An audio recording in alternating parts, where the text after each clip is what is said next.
their position among college football's elite. It's a great day in Aggieland. This is an historic day. Are you ready for the SEC? Our roots run deep in Texas. We were the first university of our kind in this great state. At the core of every one of us is hard work and sacrifice. But a new era has begun in Aggieland. A new coach, a new conference. But our goal remains the same. To win. To win with honor, integrity, discipline, with selfless service. They make up the code that all Aggies live by. Our traditions are what define us. We play for the 12th man. Because we know we never stand alone.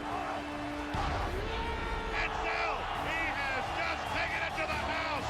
Wow. Tonight, we represent the SEC. And the great state of Texas. We are Texas A&M.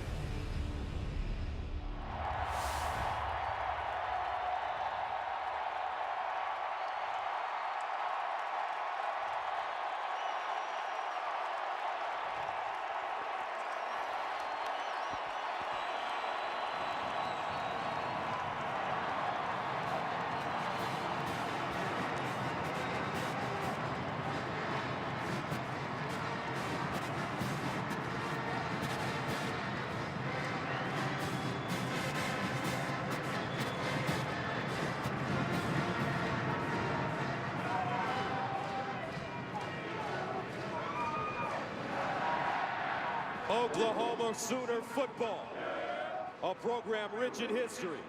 These players and coaches walk in the footsteps of some of college football's legendary greats. With a win tonight, this year's Sooners team is poised to leave a proud legacy of its own. For more than a century, across the grand history of college football, only one school, one football team has been known as the Sooners. The University of Oklahoma. The University of Oklahoma. Through all the unforgettable years, All-Americans and Hall of Fame legends have called OU home. Now we stand together as a team like those before us, prepared to etch our name to Sooner history. We are proud to share the Big 12 Conference Championship.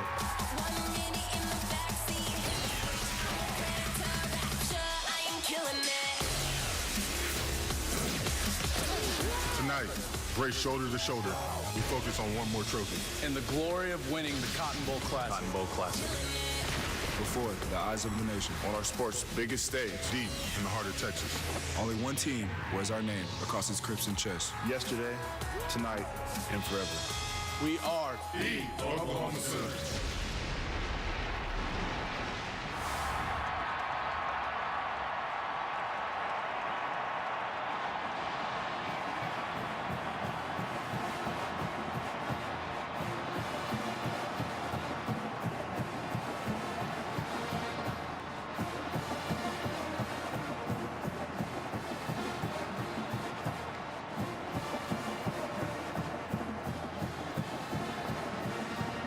It took less than a week to sell this game out. 85,000 in attendance. We're ready for the 77th Cotton Bowl. Coin toss coming up next. AT&T is proud to bring you the Cotton Bowl Classic on Fox.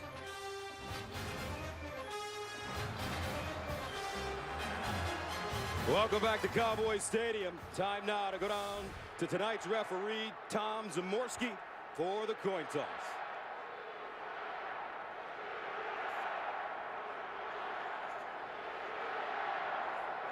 Gentlemen, congratulations on a great season. Welcome to the 77th AT&T Cotton Bowl. This is the commemorative coin. It has Texas A&M emblem on this side and an Oklahoma emblem on this side. Mr. Andy Geist from AT&T will flip the coin. Whichever side lands up will be the winner of the toss. Mr. Geist.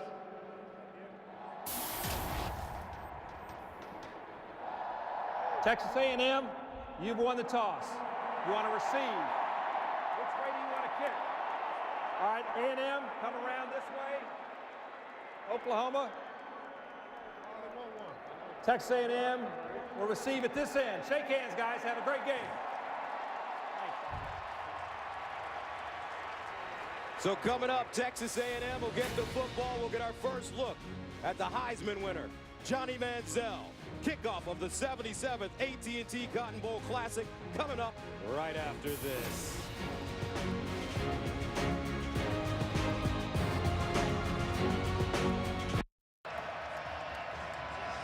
Welcome back, ready for kickoff, but first let's go downstairs where our Julie Alexandria is standing by. Thanks so much, Gus. Coach, a whirlwind season for you and your team. First year in the SEC, the Heisman winner at quarterback. How did you prepare these guys for the game today? Well, they've been doing things well all year. We got to be prepared for the tempo of the game. I think turnovers, ball security will be the issue early, just getting back to game speed. We got to get up to speed real quick, and if we can do that, I think we can be successful. Thank you so much, Coach. Good luck to you. Moments ago, Petros caught up with Coach Bob Stoops.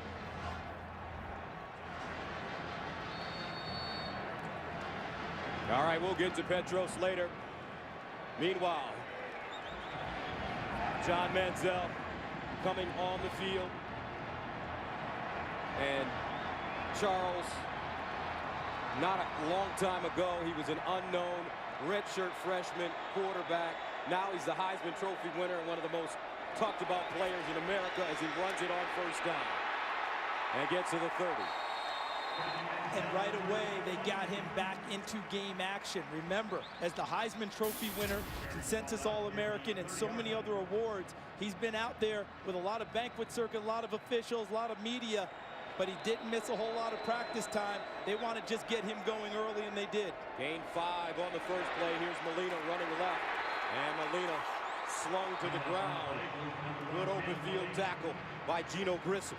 And right away, we get an early challenge here. Why? The #1 team in the nation at third down conversions is Texas A&M at 55%. Oklahoma's defense only gives up 41%. Key one right off the bat. Third down and 3 at the 32. Here's Manziel with time. Manziel all day. Now Manziel in trouble. He'll roll out looking for the first down. Gets it and more at midfield, and a slide down at the Oklahoma 45. Improvisation, a gain of 23. And this is why it's Johnny football. Wait, wait, wait, freeze. Freeze. They've got him right there. No. He slips out of the noose, and he's gone. Manziel has thrown for over 3,000 yards, rushed for over 1,000 yards as well. He'll hand it off. It's Molina with running room, and he dives forward and gets to the 35. Gabe Lynn with the tackle. One thing about this game, this is fast break football. They're going to get it to the line and get it snapped quickly. Here's another handoff, Molina. And Molina powers forward inside the OU 25. And not only are they going quickly, they go right back to what works. That inside handoff to Molina is getting about 5 a crack initially. The last play, he picks up more and another first down. Clarence McKinney's the new play caller now, although I suspect Kevin Sumlin will have a heavy hand in calling tonight's game. They'll go fast, and they don't mind going back to what continues to work for them offensively. And a timeout called by Oklahoma. They need to take a breath. A&M, fast start. A gain of 23 yards, 10 yards, and 11 yards on the last 3 plays. And we'll be right back after this special commercial break where we never leave the field. Please remember to purchase AT&T Care program on sale now. Tonight's favorite issue contains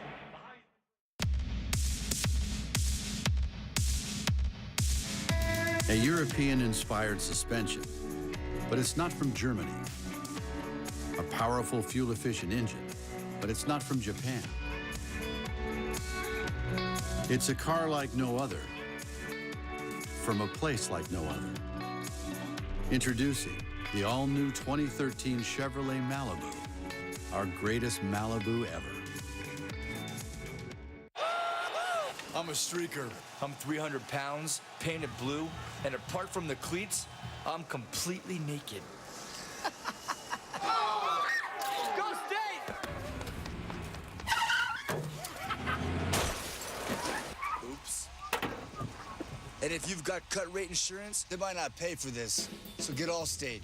You can save cash and be better protected from mayhem, like me. Mayhem is everywhere, so get an Allstate agent. Are you in good hands? I got it made. I got it made. I got it made. I got it made. Fresh at Subway. Subs made just the way I say. I got it made. I got it made. I got it made. I got it made. Fresh at Subway. Subs made just the way I say. At Subway, you got it made exactly the way you say. Like the better for you turkey breast and black forest ham with spinach. Hit it with red onions, cucumbers, whatever fresh veggies you want. Still 4 grams of fat. You so got it made. Ladies, why is your man watching this snoozer of a game? Because I'm on his fantasy football team. So he gets pretend points if we win or not. Boom. It's a guy thing. Like Dr. Pepper 10, with all 23 flavors of Dr. Pepper and just 10 manly calories, it's like a fantasy soda, but you can drink it. Get in there, hot dog! It's what guys want. Like scoring touchdowns with players that fake coaching. Woo! So close. So keep the reality TV and lady drinks. We're good. Dr. Pepper 10, it's not for women. Opening drive for Texas A&M. As they continue to march it down the field, and CD, these two teams are very familiar with each other. One may be in the SEC now, but I know Oklahoma still looks at them as a Big 12 type team, especially on offense. They played just last year. Not unfamiliar territory for either squad. First down and 10 at the 24 of Oklahoma. A&M has scored first in every game they've played this season. They've only called one pass play so far that turned into a Manziel scramble. Here's Manziel underneath and caught. Mike Evans, the former basketball player, high school basketball player, has had an outstanding year. 75 catches, over 1,000 yards, averaging 14 yards a grab, and pick up 3 there. And with the way A&M is running the ball early, the playbook is wide open. They can go run or pass. And Molina gobbled up quickly on this play. Frank Shannon.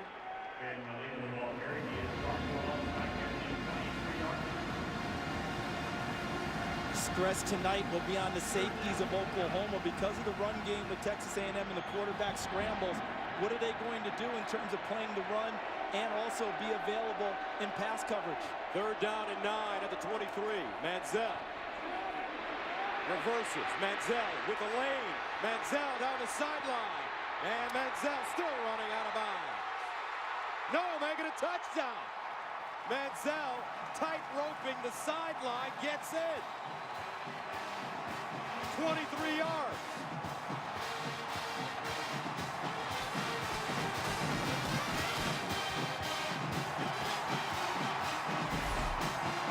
Here's the issue, is they're trying to contain him here and here, but he exits and reverses out. Now there's no one there. I know they'll probably take a look at this, but look at him. Down the sideline and dances into the end zone. They'll have to look and see how he did on the sideline. But Johnny Manziel, Johnny Football, may have become Johnny Houdini yet again. And if this stands, Texas A&M has now scored a touchdown on its opening drive in 10 games this year. Another look. I think this is going to hold up. I don't think that he got to the white part of the sideline and he was able to skip and leap into the end zone. I think this play will stand as called, ruled a touchdown on the field. See right there, that'd be the foot in question. It was clearly in. That's a touchdown.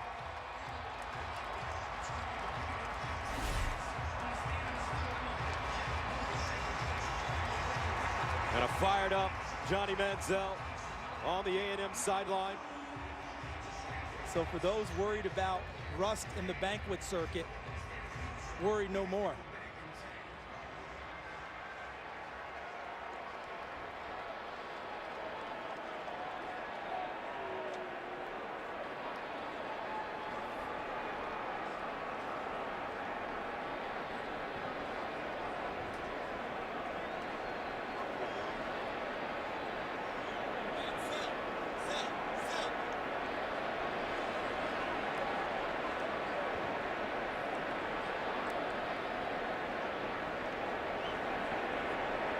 Coach Kevin Sumlin hoping that this stands in his first year. What a job, 10 wins.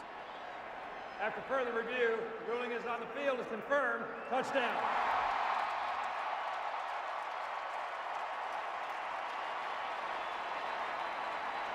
th rushing touchdown of the season for Manziel. And A&M with an opportunity to take a 7-0 lead, once again scoring on their opening drive. Taylor Bartlett. And the extra point is good.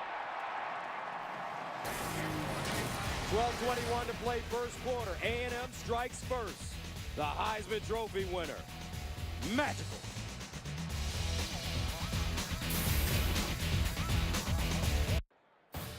AT&T is proud to bring you the Cotton Bowl Classic on Fox. Johnny Manziel leading Texas A&M to the first score of the game, and he is fired up. Tremendous example of handling all that's been thrown at him and that he's been crowned with so far. It's absolutely staggering when you think about a redshirt freshman sweeping all the major awards. Consensus All-America comes in now and plays against a top-ranked team like the Oklahoma Sooners and looks like it's an afternoon walk in the park on the first drive. 18th straight game in which A&M has scored first. Now Oklahoma will get a shot. Roy Frent, Brennan Clay, back deep. And this one kicked out of the end zone. So that'll bring on a young man that has done so much at Oklahoma. As a matter of fact, when the season began, he was a candidate for the Heisman Trophy. Landry Jones. Ends up second team all Big 12. Has the incredible respect of his team. They will follow him anywhere. And I think he likes the fact the spotlight is somewhere else. Gives him an opportunity. It'll be interesting to see what Mark Snyder, defensive coordinator at Texas A&M, does early. Will he show pressure, drop out, and then try and heat him up later? I know he wants the ball out of his hands quickly. First down and 10 at the 25. Damian Williams in motion. They find him. Williams trying to get back to the line of scrimmage. Young man from the San Diego area, pushed out of bounds by Jonathan Stewart. But Jones, he started his career right here at Cowboy Stadium in a 14-13 loss to BYU in 09 when he replaced the injured Sam Bradford.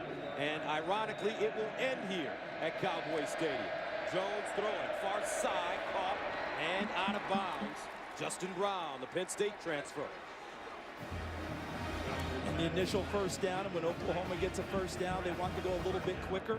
If they get a big explosive play, 15, 20 yards downfield, they'll go even faster.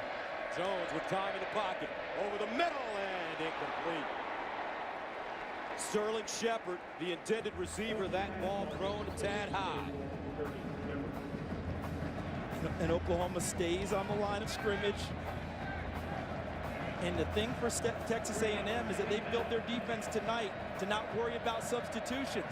They think that they are flexible on the defense to where whatever Oklahoma presents, they can morph into the proper coverage. Second down and 10 at the 36.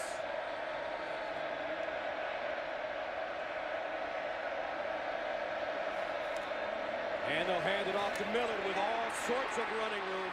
And the bruising fullback picks up the first down as he gains 11 on the play. And one of the great mysteries to me is Trey Millard with only 29 rushes on the season coming into this game. A terrific player. They swing it out. Saunders this time. And Saunders will get inside Texas A&M territory. Tony Hurd Jr. holding on to an ankle after the 5-yard pickup. And Charles, these teams are almost mirror images of each other offensively. The only difference is what Johnny Manziel can do outside of the pocket and hurt you a lot more than Landry Jones can. And Damian Williams running straight ahead. He picks up 1 yard. 3rd and 4. I expect A&M to bring pressure on this play. I think now we see them try to heat up Landry Jones. Mark Snyder, that's his MO. That's who he is. He does not like to sit back. He wants the ball out of his hands quicker. From the 47. Williams, the pistol back. Jones. Underneath and caught. Miller with the reception and a first down. And we've been waiting for Miller to really be worked into the system at Oklahoma. It has not made much sense to me. I think he's a terrific ball carrier, a tremendous receiver. His lack of touches is puzzling to me because when he touches the ball, he does damage, averaging over almost 6 yards a carry and over 11 yards per catch. Gain 6 there.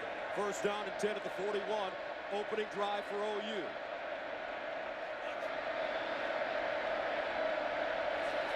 Play fake. Jones looking for Kenny Stills. Under pressure, and he'll dump it out of bounds. Great pressure by Spencer Neely, the senior, who moved inside this year. He's out of San Antonio, number 99. I know that was an incompletion, but that's part of the evolution of Landry Jones that we've seen this year. He wanted to work on being able to work with pressure in the pocket and getting out of the pocket. An incompletion, sure, but the proper play. Got out of the pocket, threw it away, didn't take a sack. Continues to get more elusive. A nice senior move by Landry Jones. Second and 10 at the 41. Jones, delayed handoff, flag on the play. Looks like Demontre Moore may have jumped. What a season this man has had. 12.5 sacks, 20 tackles for losses. Offsides, defense, number 94, 5-yard penalty, still second down. And he's an outside linebacker by trade. So here's Moore, who's moved to down defensive end this year. He's going to get the extra jump into the neutral zone too fast, flagged on it. But look for him to play all over. He used to play the joker position, a stand-up linebacker that moved around a lot. He followed Von Miller in that spot. Now as a down defensive end, they'll still move him around to try and find good matchups to rush the passer. Second down and 5 at the 36. Jones underneath and Kenny Stills. First grab of the game, looks close to a first down as Dustin Harris brought him down. Every time we talk to that young man, there's a little sparkle, isn't there? Yes. Kenny Stills. I talked to him in pregame tonight, and I said, I remember something you told me a couple of years ago. I love big lights games. There's no bigger light tonight in college football than this game. Kenny Stills says he's ready for it. He's their leading receiver, 75 catches coming into this game for close to 900 yards. 10th play of the drive that started at the 25. First down and 10. Jones handing it off. Shepard around the corner. Spinning. And finally going down, Jonathan Stewart, the middle linebacker, with the tackle after a 6-yard gain. And that should have been stopped earlier. DeShazer Everett, one of the better secondary players for Texas A&M, maybe their best athlete, missed a tackle on the corner that allowed the pickup of the 6 yards. Now Brennan Clay checks in the backfield for OU with Miller. Landry Jones in the shotgun.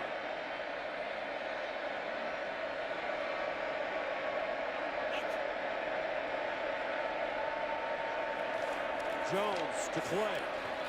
And Clay running right. He'll get down to the 20-yard line. Another first down for Oklahoma.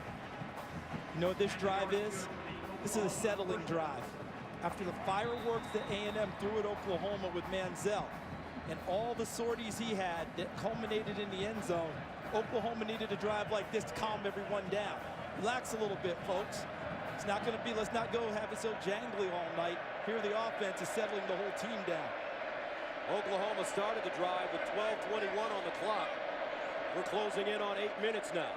First down to the 20. Jones, near side, Stills. He'll bounce it outside, up the sideline, and Kenny Stills tiptoes out of bounds at the 5. And go back and pat Justin Brown, I believe, number 19 on the helmet and say thank you. Excuse me, that was 18, Jalen Saunders. Pat him on the helmet for the help he got on the corner with the block that allowed him access to the sideline. And expect to see the Belldozer, Blake Bell. In Oklahoma, if they can get this ball inside the 5-yard line. Saunders in the slot has had a terrific finish of the year with his last 3 games. First down and goal. Here's Williams. And Williams dropped. at the 1. And it's a free play because of the jump, and I think they'll let the play stand because otherwise it's half the distance to the goal line instead of the extra yardage they get on the run. Offsides against the defense, number 10. The penalties decline. Second down. That's Sean Porter. See, you would have gotten less yardage even though you saved the down. Porter, top of your screen there, jumped. Free play. Williams takes advantage of it, gets it down tight. And here's your guy, Gus, the Belldozer. That's right, Blake Bell. 6'6", 254-pound quarterback. At some point tonight, they will throw the ball out of this formation, something they don't do often. Bell runs it, and Bell trying to push forward and can't get there. First contact made by Howard Matthews, and Sean Porter eventually brought him down. A&M will play a nickel defense most of the night, but against the Belldozer, they'll go heavy and go with their base defense. If Oklahoma has designs on throwing it, this is the down. Well, excuse me, third down. I think they come right back and go Belldozer again and try and follow Miller, 33, and Rutkowski, 48.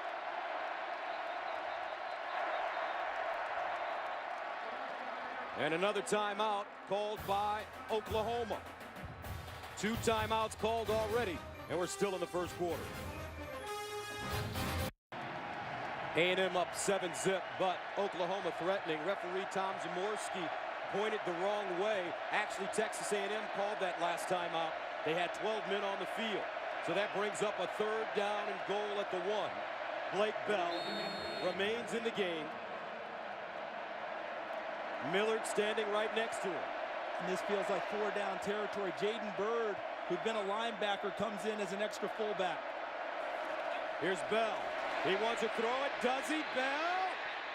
Incomplete. And you said it, partner. They throw out of this formation. Wrinkles come into bowl game preparation when you have a month. Texas A&M had planned for it, and I was surprised they went there because usually the throw down is second down. This felt like 4-down territory. Bob Stoops wants to be physical. If they keep Belldozer out here this time, it's not a throwdown. It's a rundown with the big fella following the beef. 4th down and goal at the 1. Oklahoma going for it.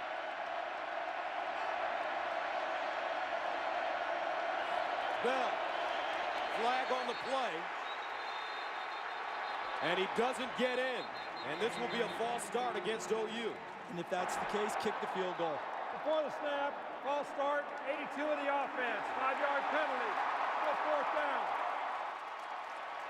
Could not be a better inside the 5 stand for Texas A&M, even if this ball goes through the posts.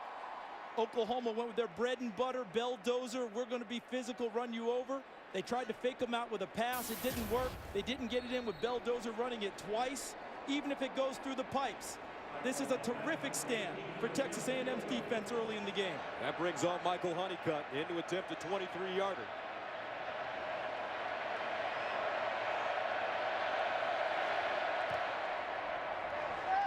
And good. Oklahoma on the board. However, Bob Stoops' team settles for 3. Stopped on the 1.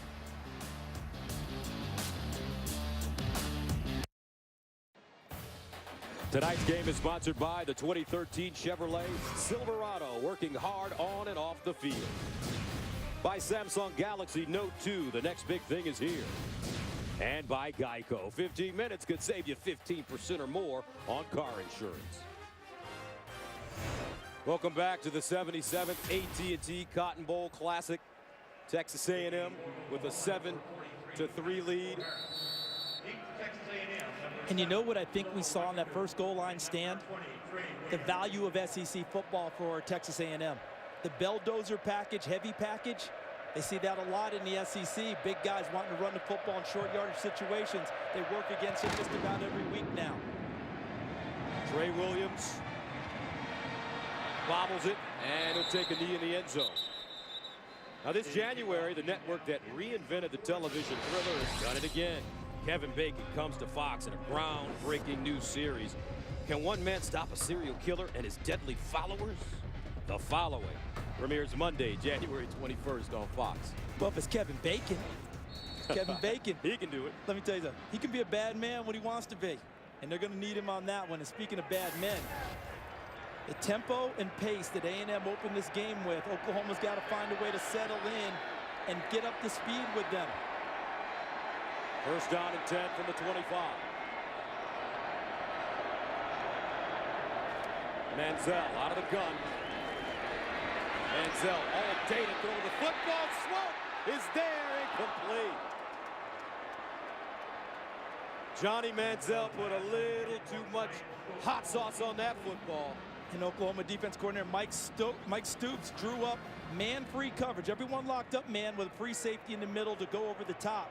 But because he had so much time, Swope was able to make not just a second move, but a third move, and was wide open, and Manziel just missed it.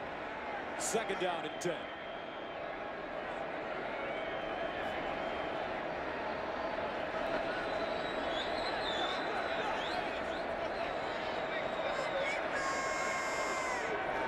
Manziel, near side, finds Mike Evans, and Evans goes down at the 31. Aaron Colvin hanging on to make the tackle. Most teams, when they play Texas A&M, like to play zone. Why? It keeps everyone's eyes back towards the quarterback and Johnny Manziel. But early tonight, a lot of man-to-man and man-free coverage by Oklahoma, with defensive backs running with their backs to Manziel chasing receivers. Third down and 4 at the 31. Manziel over the middle. Caught this time, Swope. A big first down as he gets to the 47. That's a 16-yard gain, and the Aggies will get to the line of scrimmage quickly. Tony Jefferson with the tackle. And those are the types of throws that Manziel is deadly on. Deeper balls is where he struggles, less than 40% way down the field. But intermediate, he'll cut you to shreds at over 70%. Swope, beautiful catch. And he'll get inside Oklahoma territory. Gabe Lynn there to usher him out of bounds. And notice how much success he's having early, Gus, working to the perimeter, throwing the football. Not a super tall guy in the pocket as Manziel. The rest of it will come in time. But right now, I think he's more comfortable looking to the outer edges where the throwing lanes are clearer for him. Second down and 3.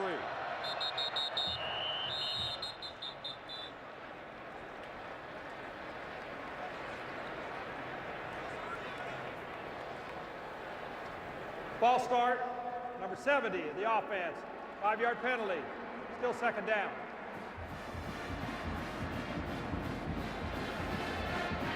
That's Cedric O'Brahe, offensive guard, who next year, if Luke Jokel decides that he wants to go on and move on to the NFL, he could easily move out and play left tackle.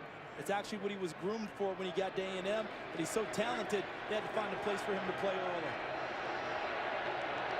So they'll move it back, 2nd and 8.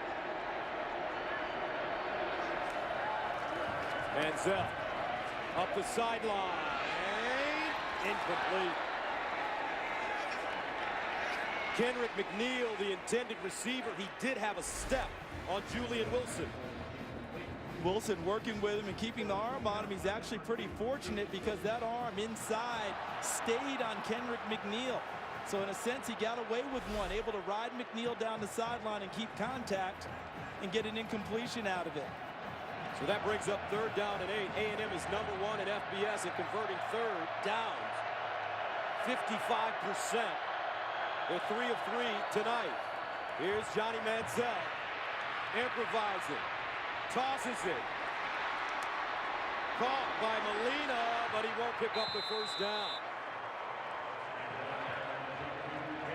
DeMontre Hurst with the open field tackle. Take a look. They actually went to a spy defense this time. Tony Jefferson.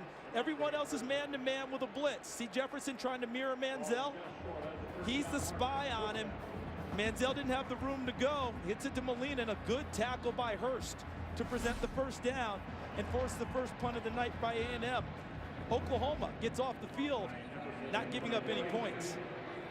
So Ryan Epperson comes in the punt. He's standing at the 41. Jalen Saunders back deep. There's a Darren Bennett end-over-end kick. And a beautiful one at that. Downed at the 6. A 39-yard punt.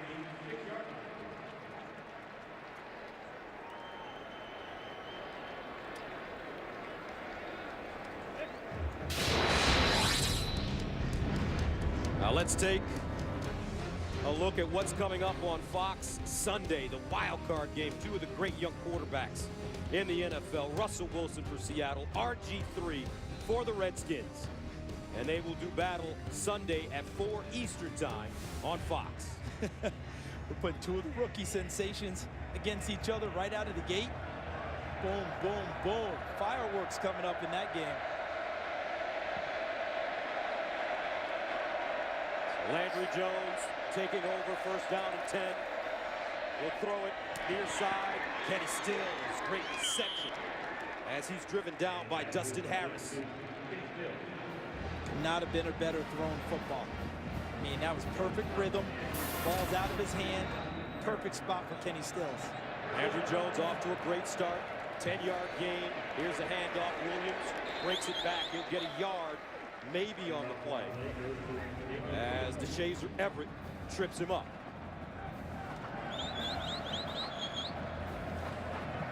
Looked like he had slipped in the backfield a little bit or at the line of scrimmage and gone down to a knee and kept matriculating the ball up the field to gain a little bit extra. No one caught him, and maybe it was just my eyes deceiving me. 2nd and 9.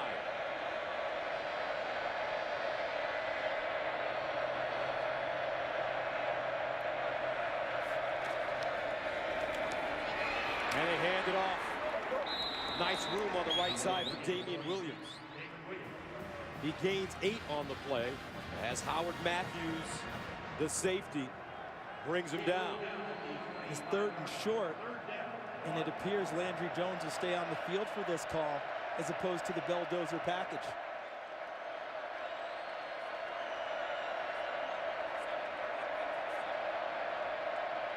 Would not be surprised to see him actually throw for it here instead of running it inside, even out of this tight formation. Williams alone setback. Miller in motion. Play fake. Jones underneath and a first down. Jalen Saunders. Dustin Harris there defensively for A&M.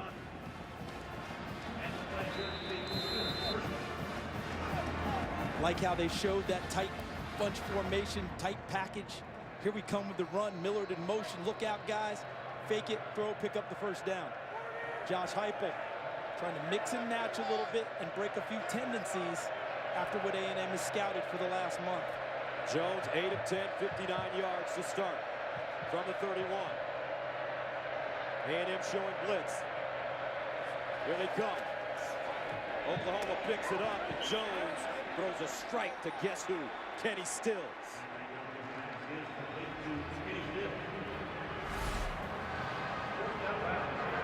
Twice now on this drive, and look at Stills getting not just one foot down, which you need in college, but both. Gains 8. Now Williams pushes the pile forward and picks up the first down. Yeah, twice in this drive, they've gone to that speed out between 10 and 15 yards.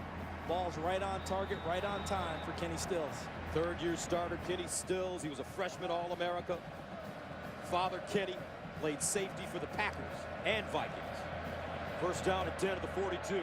Think he asked the old man if he can go out and cover him? I think he did. Think he challenges him in the backyard.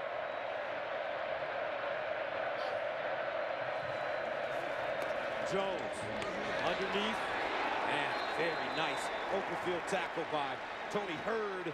Justin Brown thought he had running room, but Hurd Jr. right there on the play. They try and influence you to move outside, but Hurd will come back inside, reads it totally. He's the nickel back, saw the play from inside out, moved himself into perfect position, textbook tackle in open field. 2nd and 8.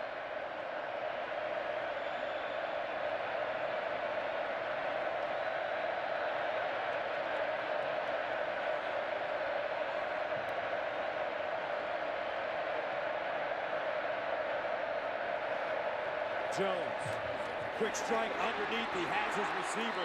Beautiful job as Neal makes the catch, the freshman from St. Louis, and picks up 13.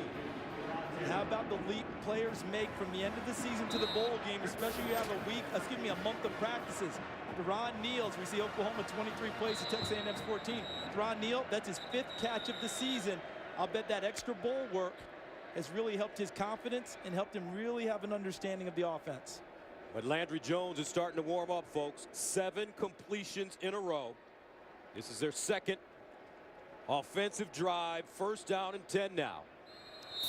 And you know, we really haven't seen yet, and this is a nice spot on the field, push the Texas A&M secondary a little bit deeper so you can continue to throw the underneath stuff. They haven't taken a strike downfield yet. Kenny Stills, the receiver at the bottom of your screen. Here's the delayed handoff to Damian Williams.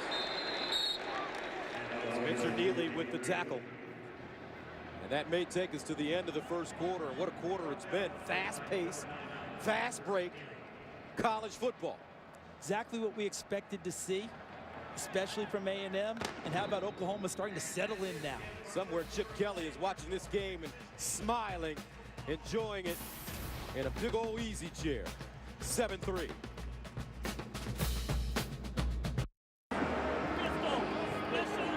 Seven to 3, A&M with the lead, but Oklahoma driving, and here's tonight's score comparison.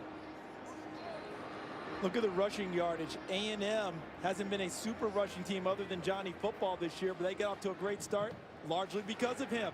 Total yards almost a wash. Look at the 3rd downs. Both offenses very successful early, but the explosive plays all on the side of A&M. Johnny Football attributable. 2nd down and 8 at the 41.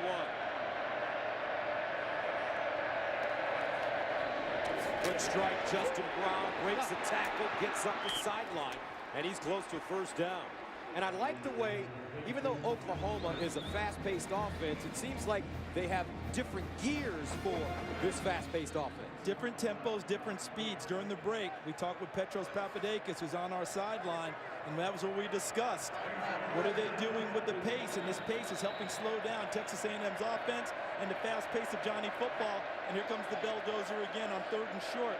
I'd like to see him hit it right away and not hesitate so much when he gets the snap because of the knifing defense of A&M.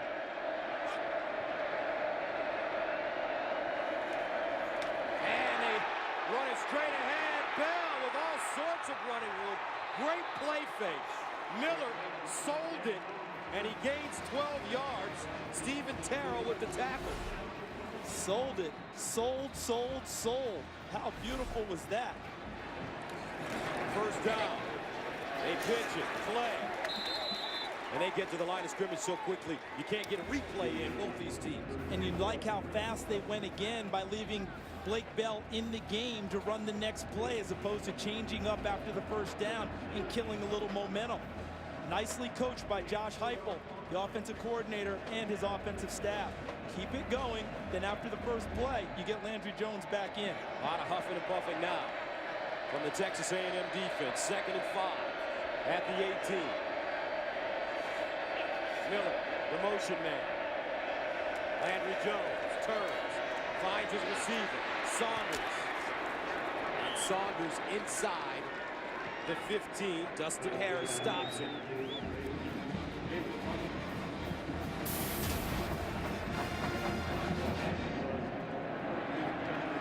9 straight completions and really not much heat in the pocket for either Landry Jones or Johnny Manziel. Ball's out of their hands quickly, especially with Landry Jones, but the pressure has not been able to get home against either quarterback in the early going. So a 3rd down and short, Jones remains in the game.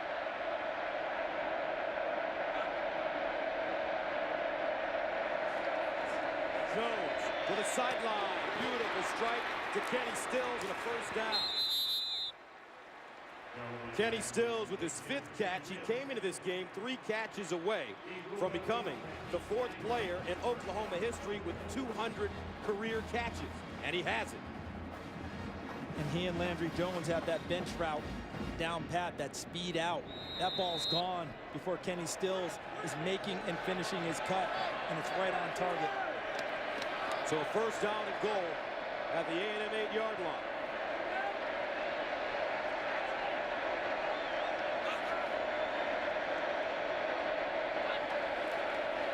Jones, play fake in the end zone. Stills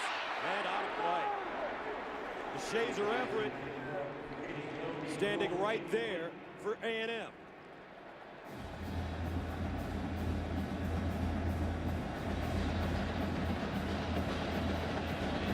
Guy they have not found so far throwing the football is number 18, Jalen Saunders. Slot receiver, tough to cover him in this type of situation. Look for him now. 16th play of this drive. 2nd and goal at the 8. They'll hand it off. Williams. And on the bottom of the pile, DeMontre Moore with the tackle. And that brings up 3rd down and goal.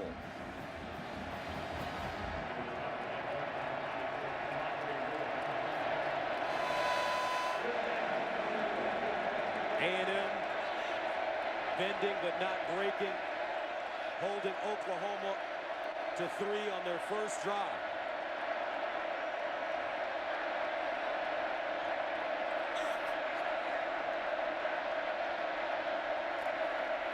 Landry Jones with time.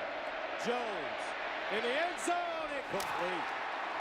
Trey Miller got 2 hands on it, just couldn't hold on. Jonathan Stewart covering. No real pass rush, but you know what came into play? The back end of the end zone, because Trey Miller's behind the secondary, but because he's at the back of the end zone, he can't run farther. So the back of the end zone becomes an extra defender for Texas A&M, and instead of an easy toss because he's behind everyone, it turns into a tough pass from Landry Jones. So Michael Honeycutt good from 23 in his first attempt. This one will be from 24 yards away. Tressway is his holder.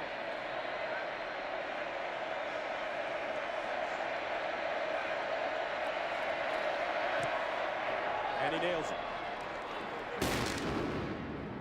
it. 18-play drive, but Kevin Sumlin will take it.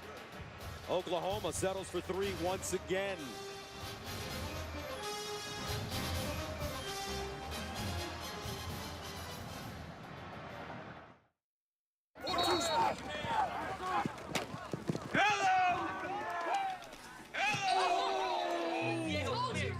Let me see. Are you kidding me?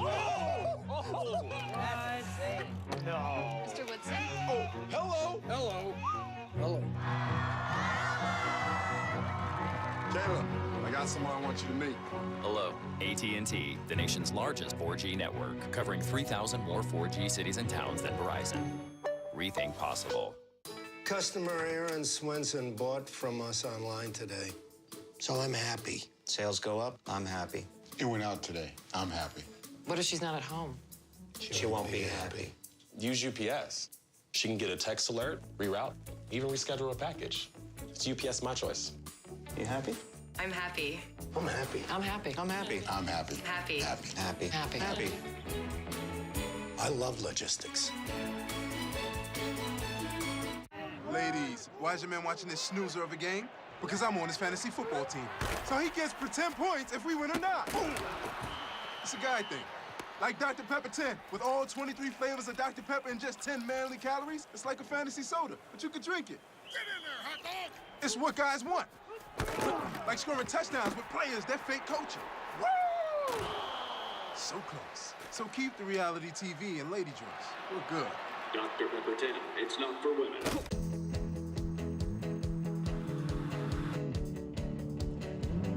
How advanced is the new Ford Fusion?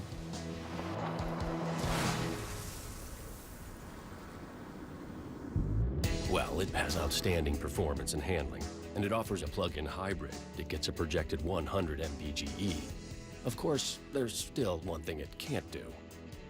Introducing the entirely new Ford Fusion. It's an entirely new idea of what a car can be. Welcome back to Cowboy Stadium, second quarter of the 77th AT&T Cotton Bowl Classic. Texas A&M with a 7-6 lead.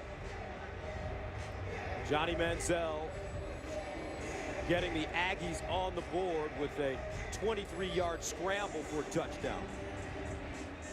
Landry Jones has led Oklahoma to 2 field goals on 2 extremely long drives. One a 16-play drive, the other an 18-play drive. Oklahoma with 32 offensive plays, Texas A&M with 14. Yet the Aggies lead by a digit. 11:41 to go in the second quarter. Trey Williams will get a shot from the goal line. And Williams continues to run forward and finally brought down at around the 13. Javon Harris with the tackle as Manziel prepares to come onto the field. One of the great stories surrounding this game, the relationship between Kevin Sumlin and Bob Stoops. Kevin Sumlin coached for Bob Stoops for 5 years, first as a tight ends coach and special teams coordinator, later became co-offensive coordinator, and has been around championship teams before going off to being the head coach of the University of Houston. They're still very close, knew each other as assistants when they recruited against each other, and very good symbiotic relationship, bouncing ideas off of each other in the coaching ranks. First down and 10 at the 14. Play fake. Manziel fires underneath, and Mike Evans. Great reception, picks up 9. Aaron Colvin there defensively. Just wait until Mike Evans actually learns how to play wide receiver. Played basketball most of his high school career. Manziel, that ball deflected at the line of scrimmage.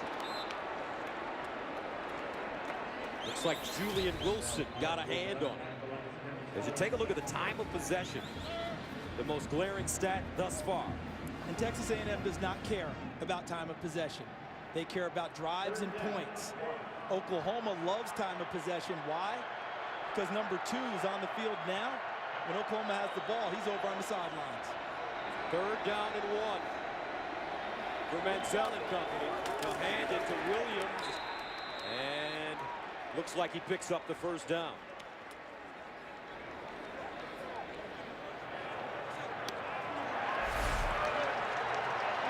Can you move him just enough to give your running back a crease?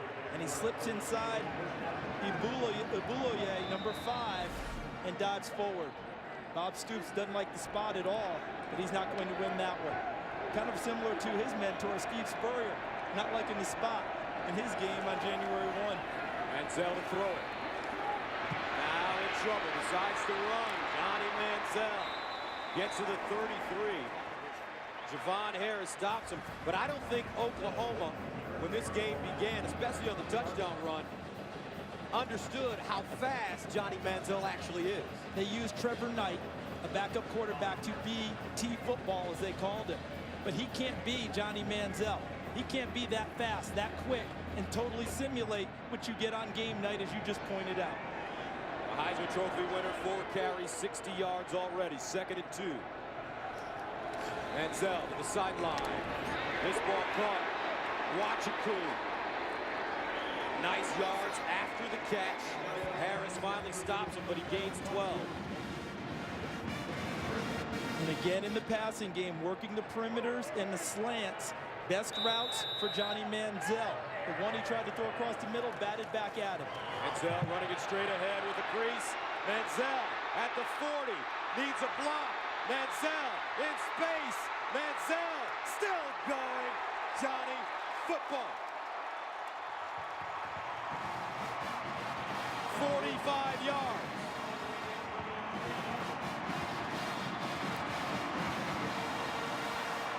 And they keep the pressure on you because they immediately get up on the line of scrimmage ready to play. Manziel now, 5 carries, 105 yards, and a touchdown. And we still have 9:46 to play in the first half. Here's a pitch. Williams dives. And he stepped out of bounds. Trey Williams, extra effort. Nice little toss. Williams sees the pylon, is going to make the leap for it. Steps out of bounds right there. So that's where the ball should be spotted before he takes off and tries to put the S on his chest getting into the end zone. 2nd down and 4. At the 5-yard line. Play fake. Manziel back of the end zone. And he'll dump it away. Swope, closest man to the football. Mike Stoops, the defensive coordinator for Oklahoma, just said, forget it. I'm not letting this kid dictate on this play. went right after him. Either he's going to have to run it or throw it, but make a quick decision. Gabe Lynn immediately in his grill, making him throw it deep over the end zone. Will they blitz again on this play, 3rd down and 4? I think they bring pressure and try and knife inside with the defensive lineman. You're trying to get upfield and into the gaps. A&M calls a timeout. Their second. Back after this.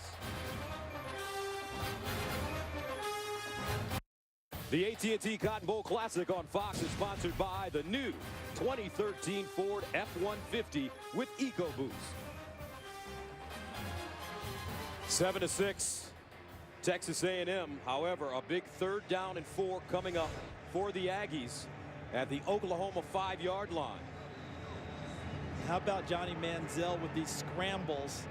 But don't be mistaken, his offensive line gives him enough time initially, and then they help him stretch out a play by actually getting a 2nd and 3rd block that helps open up gaps for the scrambles of Johnny Manziel. Everyone thinks he scrambles because he doesn't have time. Oh, he has plenty of time, and then they help him extend it. 3rd down and 4 at the 5.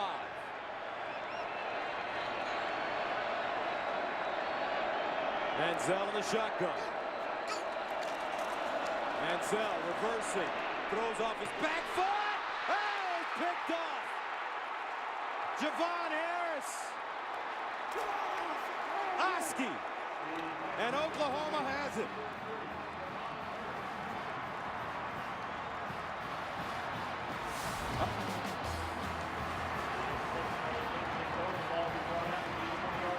Malcolm Kennedy bobbles a football, and they're jumping up and down on the Oklahoma sideline. First turnover of the game. Coming up on the Pizza Hut halftime, Eddie George and Joey Harrington join me to break down all of the action of the first half, plus Eddie's exclusive one-on-one with fellow Heisman winner Johnny Manziel. That's all next on the Pizza Hut halftime.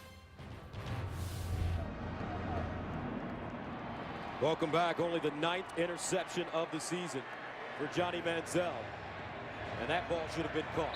That ball was in the hands of Malcolm Kennedy, but it felt like Johnny Manziel thought that Oklahoma jumped into the neutral zone and he had a free play.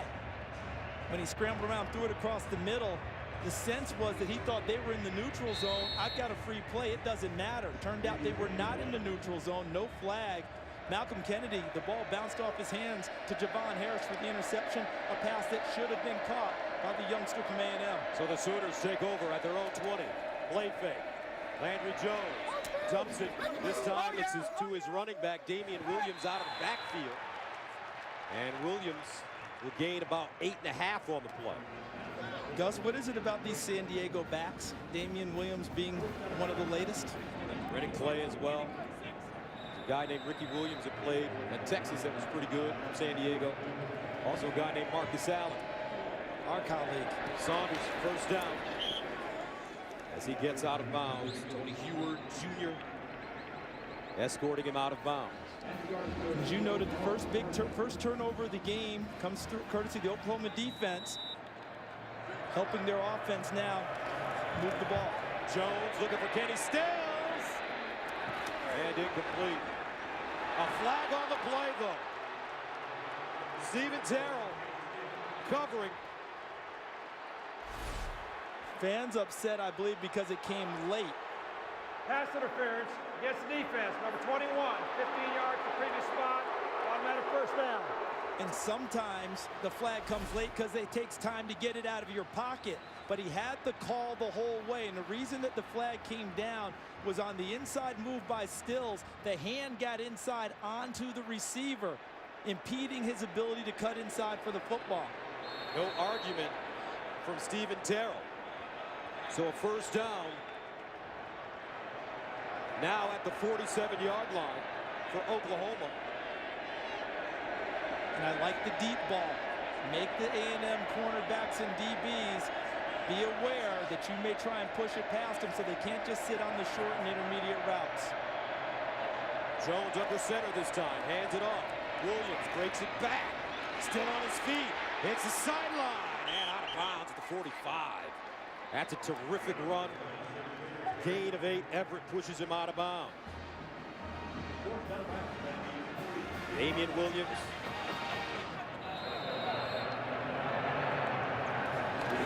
Power running. Here they go again. Williams. And he picks up a first down. Woo. Howard Matthews delivering the wood on that play. And Williams bounces up.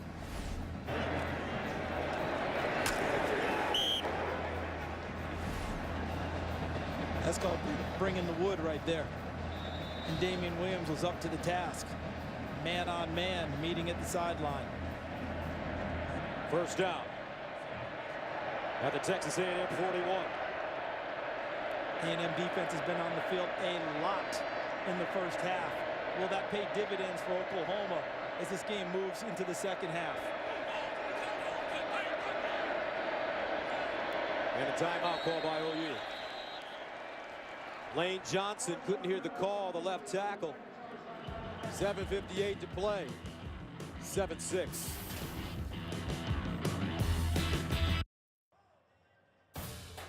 The AT&T Cotton Bowl Classic on Fox is sponsored by AT&T.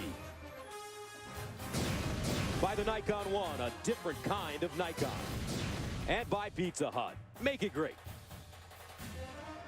7-6, A&M here at the Cotton Bowl. But Oklahoma driving once again, and the spectacular views from just above the field is from our AT&T Skyview camera. And folks, if you have a bucket list and you're a sports fan, you got to get to this stadium. One of the most incredible spectacles that you'll see. It's awe-inspiring even when it's not filled. Now when you have this sellout, I think it's a super sellout tonight. Over the number. Incredible. 85,000 tickets sold. First down and 10 at the 41. Saunders, the motion man. Here's a handoff. Brennan Clay. Clay take it down to Montre Moore. Is that the first time you've called the Monster's name besides the penalty early? I think so. You remember the penalty early we stepped offside? It hasn't been much, but how about those 80 tackles? That looks good. Let me tell you how good it is. He led his team in tackles. He led the SEC defensive linemen in tackles. The first guy to lead his team in tackles at A&M as a defensive lineman since Sam Adams. Remember Big Sam Adams? Yes, I do. Played for the Wrecking Crew. Second and 14 at the 45.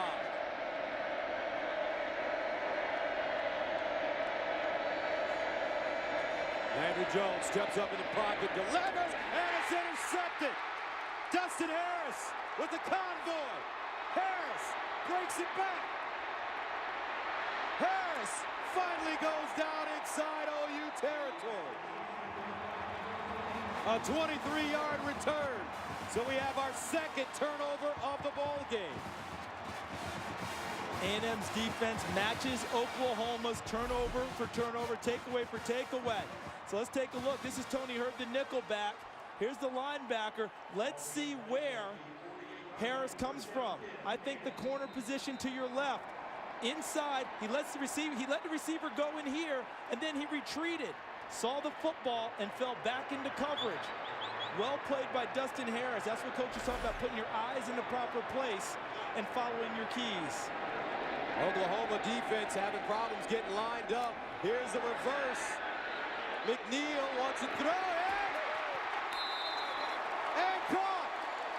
Mike Evans.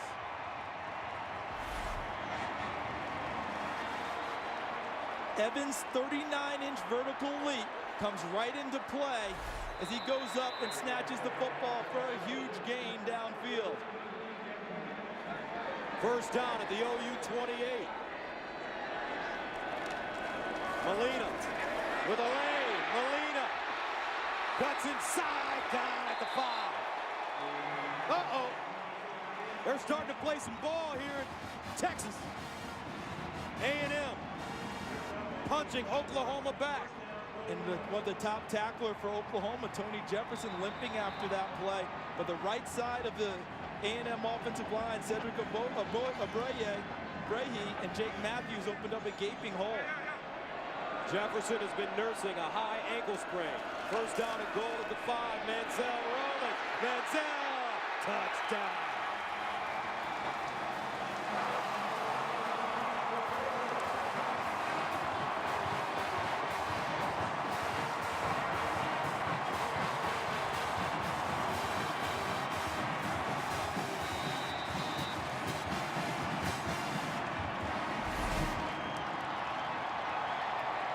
When he gets to the corner, they have what they call either-or plays. Either throw it or run it. Many times, him running it, the way better option.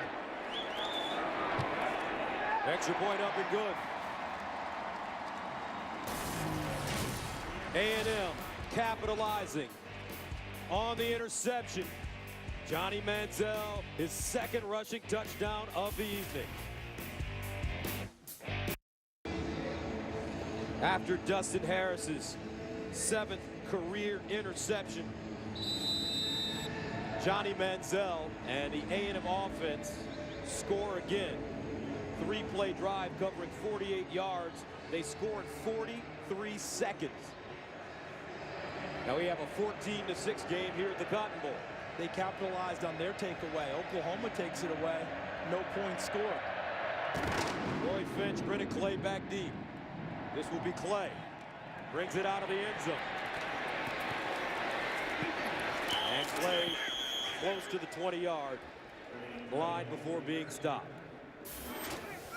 All right, time now for our Miller Lite trivia question. Texas A&M averaged 44.8 points per game this season, second highest in SEC history. Who holds the all-time record? My guess is that that person and team has a tie to Bob Stoops. See, that's a very nice way of not letting the answer out, because we know you know the answer. I hope I know the answer, but my guess is that Bob Stoops has a pretty good tie to that team program. Oklahoma with the football at their own 17.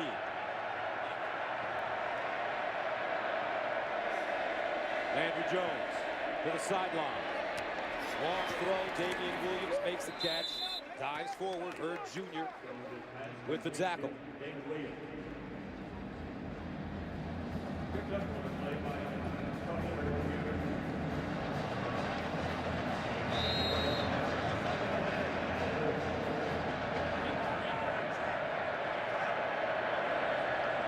Andrew Jones, 17 of 22, 117 yards, and an interception. 2nd and 4. Jones, this time with Saunders. First down. Time now to join another member of our team on the sideline, Petros Papadakis. Petros, his pace is crazy. And Oklahoma's got to keep it up, guys. This is their advantage. Keep that A&M defense tired. Play fake, Jones on the roll, fires on the run, and he's got Kenny Stills. Petros, continue your thought. Well, they called a timeout in the last series, and they got stopped for a short gain on a run, and then Landry threw the pick. That gave A&M an advantage to catch their breath. They need to keep this pace with the short passes. Here's a handoff to Williams. He'll run into the pile.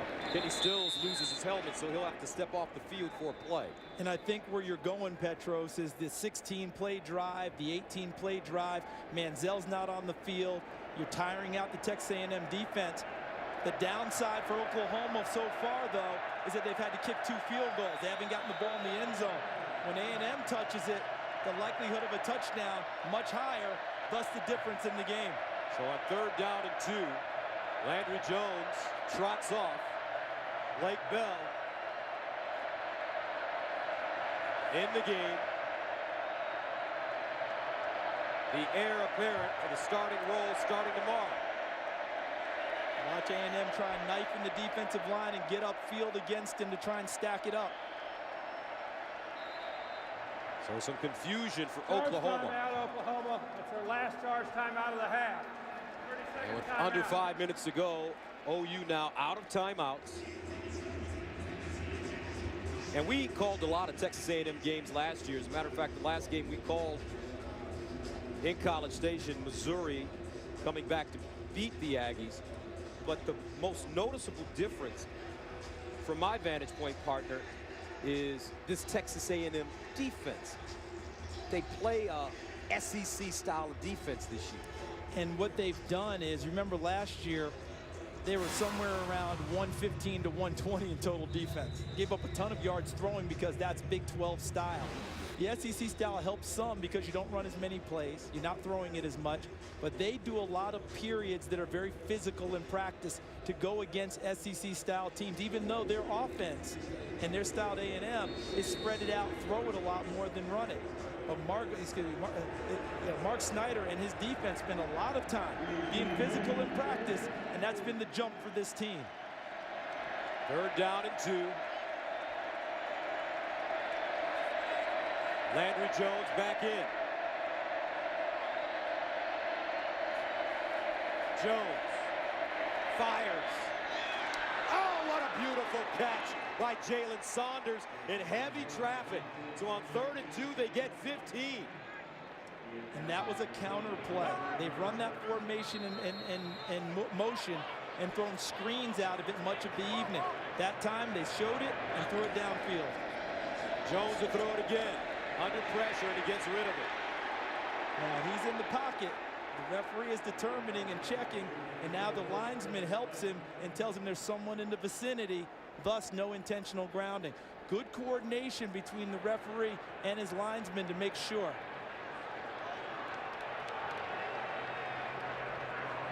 Holding 29 of the defense against an eligible player. 10-yard penalty, 1st down. And that's DeShazer Everett. So everything worked well. There's Everett to the bottom of your top of your screen there, 29, working a 19 Brown. But was the ball in the air? Because as I understand it, you can manhandle them until that ball's in the air. Maybe the ball was in the air with Landry Jones, and that's what they were determining as he had his hands on him as the ball was being released. That's the only thing I can go with. Because it sure looked like good coverage and him just knocking him down downfield. 1st down at the A&M 38 for Oklahoma. Play in motion. Jones. All day. Winds up. Jump ball. Incomplete. Kenny Stills, the intended receiver. Dustin Harris. Terrific defense. As he breaks it up. He had a team high 10 breakups coming into this game. And the fans are upset. The first push came from Kenny Stills in the back of Dustin Harris. They end up with a no call, but that's part of the evolution of the game we've seen where quarterbacks will throw it up against tight coverage because they trust their receivers. Kenny Stills gained a little bit of an advantage. He was not flagged for. 2nd down and 10. Jones handing it off. Clay making people miss. Gavin Stansberry finally brings him down. And when we look at the explosion plays of Texas A&M, 5 of them of more than 20 yards, 7 points off of the 1 turnover.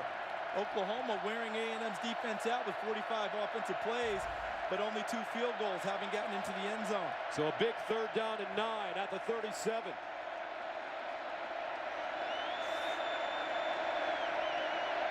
Saunders in motion. Here's Jones under pressure. Screen. Clay with room. Clay. And he picks up the 1st down at the 25. Great call by Josh Heupel. And Landry Jones, he sold it. An 11-yard pickup on 3rd and 9. And Josh Heupel counted on the tendencies of Mark Snyder, the defensive coordinator for Texas A&M. What's his MO? Pressure. He loves to get after the quarterback.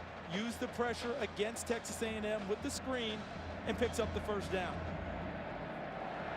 1st down and 10 at the A&M 27 rather. This drive started at the 17. Here comes a blitz.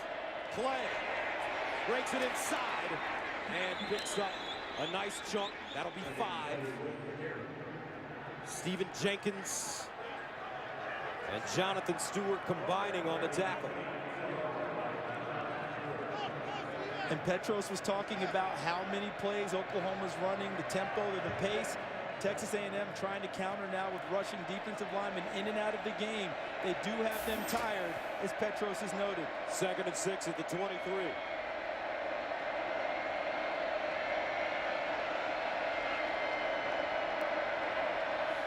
Landry Jones. He finds his receiver, Shepard. And Shepard out of bounds inside the 10. Sterling Shepard, impressive freshman from Oklahoma City. DeShazer Everett with the saving tackle. Shepard, a legacy at Oklahoma. His father, Derek, also wore number 3 here at Oklahoma. Recently passed away, was in the coaching profession. He wears his dad's number. And Tony Hurd jumped the wrong side of that pass, taking a gamble, and paid for it. But can Oklahoma pay it off with a touchdown? They've settled for 2 field goals. First down and goal at the 8. Jones in the corner. Incomplete. Kenny Stills. Would have been a tough catch, but it's one he normally would have hauled in. And he says, my bad, and I agree with him. All right, because they work on this back shoulder fade pass. And they do this all the time. That's not him putting his body in a spot it hasn't been in before. That's a very well thrown football. Second down and goal of the 8.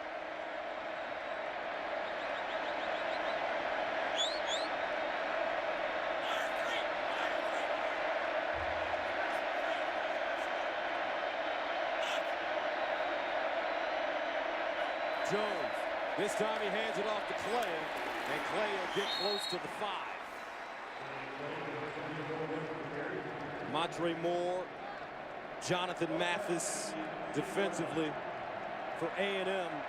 Now third down and goal. Is this 4-down territory? I don't think so, because of where we are in the game. Whole second half left to play. A lot of it will determine if they end up with 4th inside the 1, they might consider it, but otherwise it's not. 13th play of the drive, third down and goal from the 6.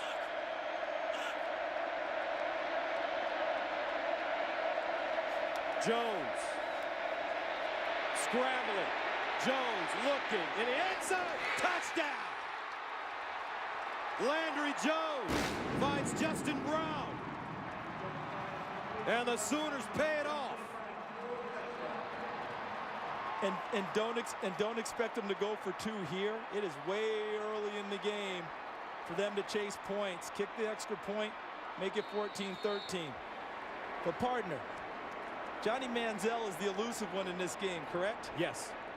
How about Landry Jones getting outside of the chaos of the pocket, extending the play, and picking up the touchdown with his arm, but his feet led him to it.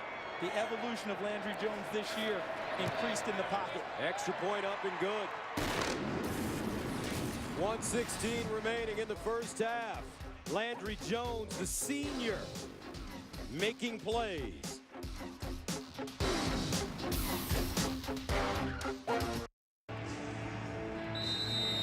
Landry Jones, 23 of 30, 175 yards. A touchdown now, along with an interception. And OU pulls to within 1 with 1:16 remaining. Now Cotton Bowl record 23 completions in the first half. Trey Williams brings it out of the end zone. Williams, a flag thrown as he crosses the 20. Aaron Colvin with the tackle on special teams.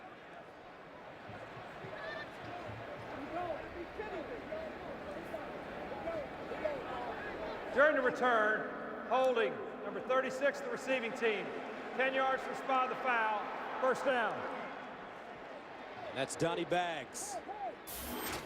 So let's pay off our trivia question. Texas A&M averaged 44.8 points per game this season, second highest in SEC history. Who holds the all-time mark? The old ball coach and the Florida Gators. And you know who his defensive coordinator was on that team. That's right. One Bob Stoops, now head coach here at Oklahoma. you know what Steve Spurrier's advice was all the time? Will you just give me the ball back, please? First down and 10 at the 11th. Manziel drops it off, looking for Mike Evans, and incomplete. And how about the trust they're showing in Johnny Manziel here in this situation? About a little more than a minute to go, backed up in your own territory, throwing the football here. Ball pops up, you have a turnover, that's a tough play, but they trust the youngster who won the Heisman Trophy. Second and 10. Manziel swings it out. Swope. And he's pushed out of bounds close to the 20. Clock stops, 57 seconds. And now Mike Stoops has a decision to make, Gus. Third down here. Do you play them for the run to try and get the first down and keep the clock moving and maybe bring an extra guy? Or do you just go ahead and play static and not make a mistake on the back end? Manziel handing it off. No, play fake. Manziel running the football. He fooled me on that play, gets to the 30. You and I are not the first fooled by Johnny Manziel and just think he's a freshman. There'd be a lot of people fooled by that young man. Flag on the play, though, on the far side at the 18. Illegal formation against the offense. 5 men in the backfield. 5 yards to the previous spot. Still repeat the down. So in some of your formations, people have to remember who's on the line of scrimmage, who's off. If you're a receiver, they had too many people off the line of scrimmage, thus the penalty. So instead of 3rd and 1, it'll be 3rd and 6. 6th penalty of the game for Texas A&M. You have to have 7 people on the line of scrimmage on each snap in some form or another.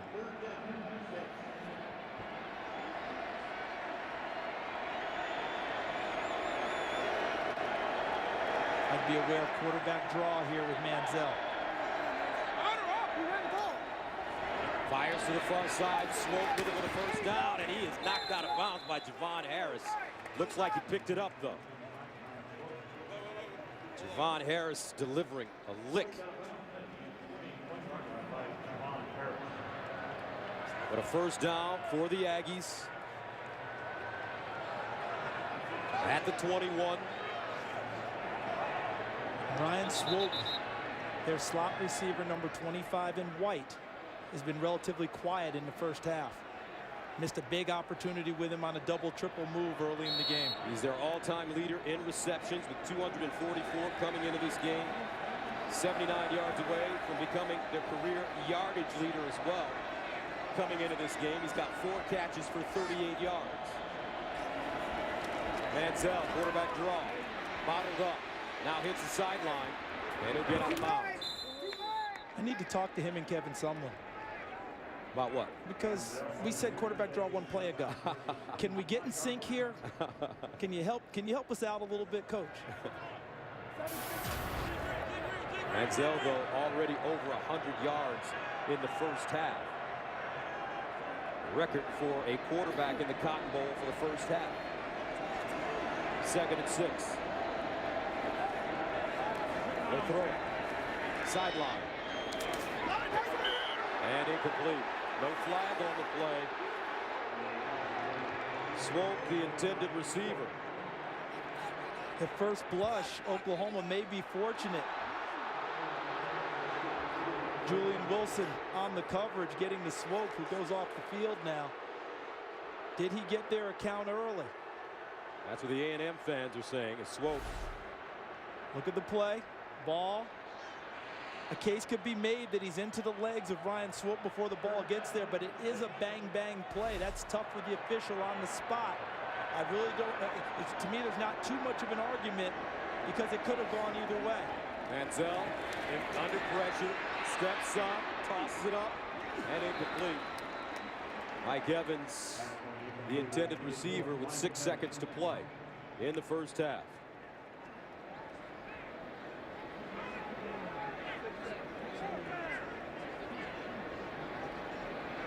So on 4th down, Manziel coming off the field, talking to his coach. Swope still on the sideline, being checked out by the trainers from Texas A&M. Now they help him up. Looks like he fell awkwardly. An interesting time here with 6 seconds to go. You might think about going for the block here if you're Oklahoma. Epperson sends it away. Good hang time and fair caught at the 37. And that And that's the end of the first half, but a big first half for Johnny Manziel, 188 yards in total offense and 2 touchdowns. Let's go to Aaron in L.A. Gus, thanks so much. Coming up on the Pizza Hut halftime, we'll break down the first half of this tight matchup in Arlington. Can the Sooners come from behind, or will Johnny Manziel keep his Heisman magic going? Plus, our own Heisman Trophy winner, Eddie George, sat down with Johnny Football himself for the exclusive one-on-one. That's all coming up on the Pizza Hut halftime. All right, now let's listen in on the Fightin' Texas Aggie Band under director Timothy Ray.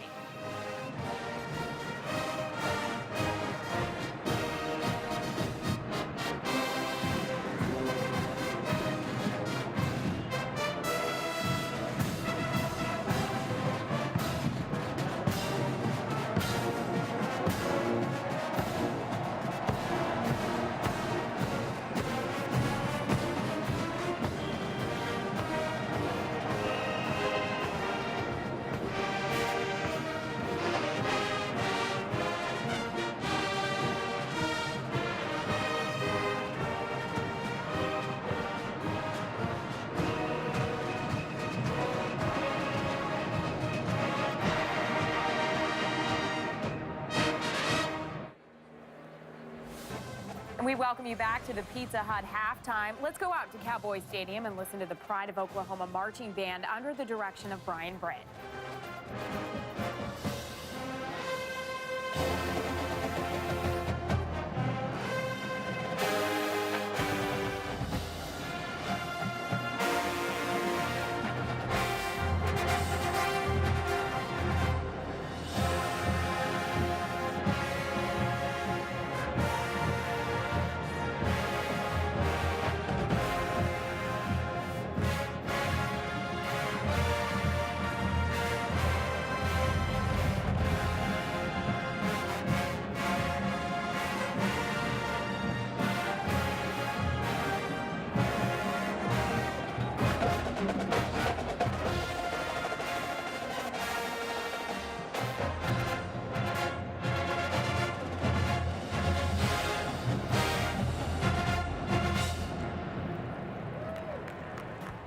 Well, it's been a great one so far, and after 2 quarters of play, Johnny Manziel and the Texas A&M Aggies lead the Oklahoma Sooners 14-13.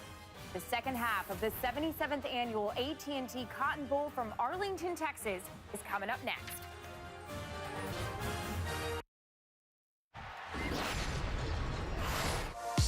How can you stop when it's everything you dreamed and it's so far left to run? How can you quit when it's all you've ever wanted and you don't know what's to come? You try so hard, it's what you play this game for, and this could be all you ever worried for.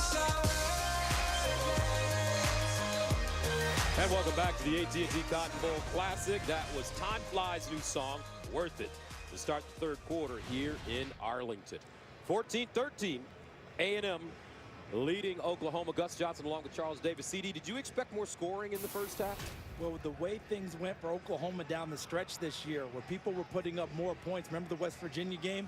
The answer is yes with Johnny Manziel, but I thought that Mike Stoops and his defense did an excellent job in the first half containing them, even though they gave up 2 touchdowns, got off the field a couple times, and a turnover. They'll take 14.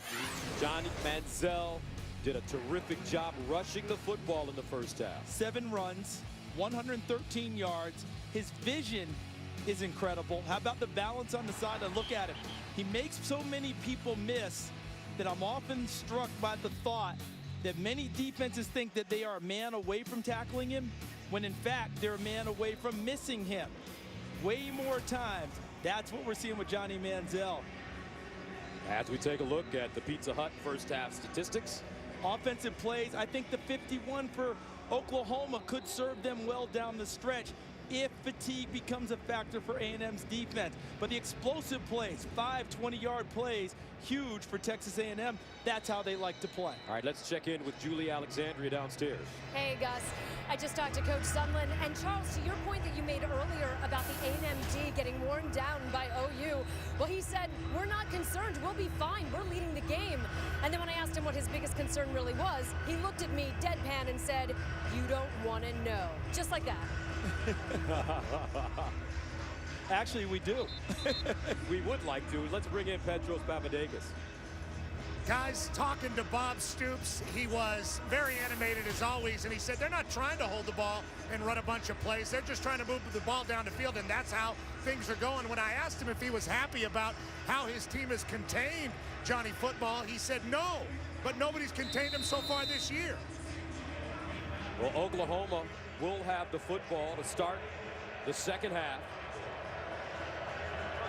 Landry Jones leading Oklahoma into the end zone late in the second quarter to pull to within one. And this one fielded in the end zone by Brennan Clay. He'll take a knee. So Jones and the Sooners, no problem moving the football aside from the one interception, but they did stall when they got into the red zone, having to settle for 3 points twice. But the touchdown right before the half, getting 6, was monstrous for Oklahoma, because now they didn't go into the locker room with doubts in their mind. 3 field goals. Can we match points with Johnny Football? That touchdown with a 1-point difference, it feels like we're starting this game from 0 again to Oklahoma. Jones, 23 of 30, 175 yards in the first half. Here's Shepard, who had a big catch on that drive to close the first half, which resulted in the touchdown. Jonathan Stewart and Tony Hewitt Jr. with the tackle.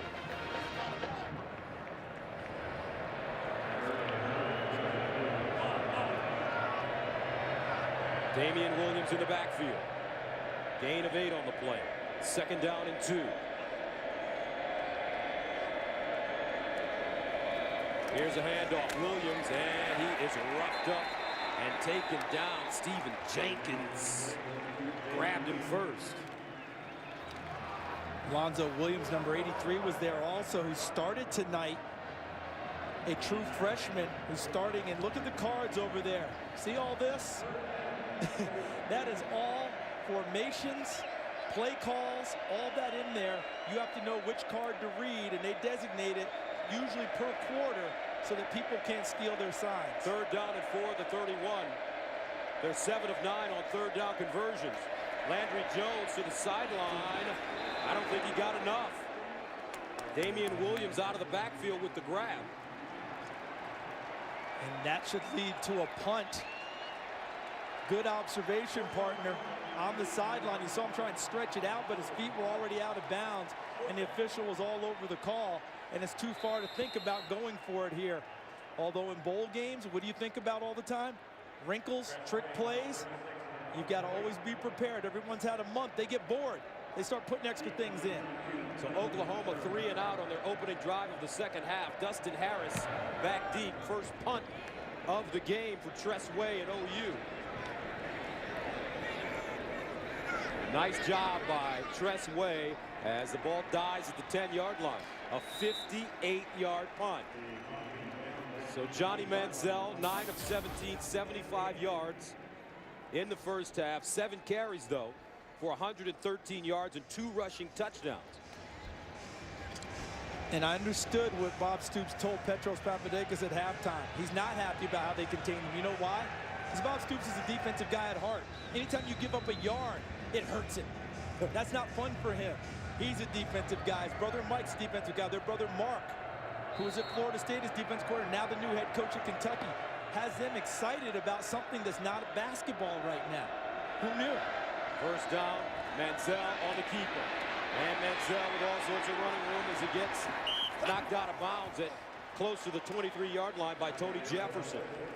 A 14-yard gain. And I think it's very interesting to see the evolution, Charles, of the undersized quarterback when you look at tradition.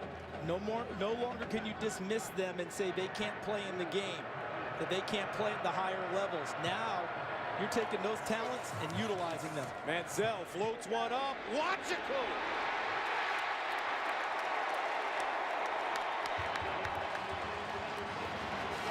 35 yards. And let's see how fast they want to play. Wachaku to the bottom of your screen. Beats DeMontre Hurst off the line of scrimmage. Gains a step. and that ball's well thrown. Wachiku goes back and gets it a little bit. Manziel rolls out of the pocket, hits Swope, and Swope out of bounds at the 35. Javon Harris there. Good to see Swope back. Remember, he was hurt late in the half on an attempted pass catch where he was hitting the legs and had to get extra attention. Nice to see him back on the field running around. Swope 5 catches, 45 yards. 2nd and 3.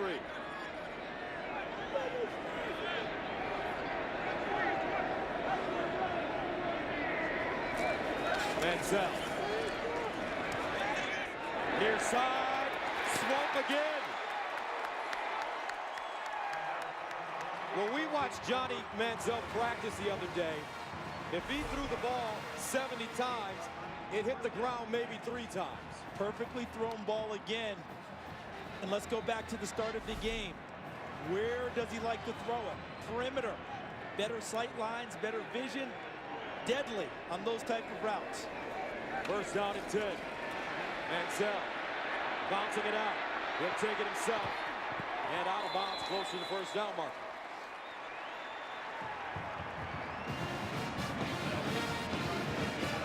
How about Manziel getting to the perimeter and getting outside, and his receiver thinks he's still in play, and then he turns around and gives that extra block to Manziel. I wonder if Manziel was able to point to him and let him know.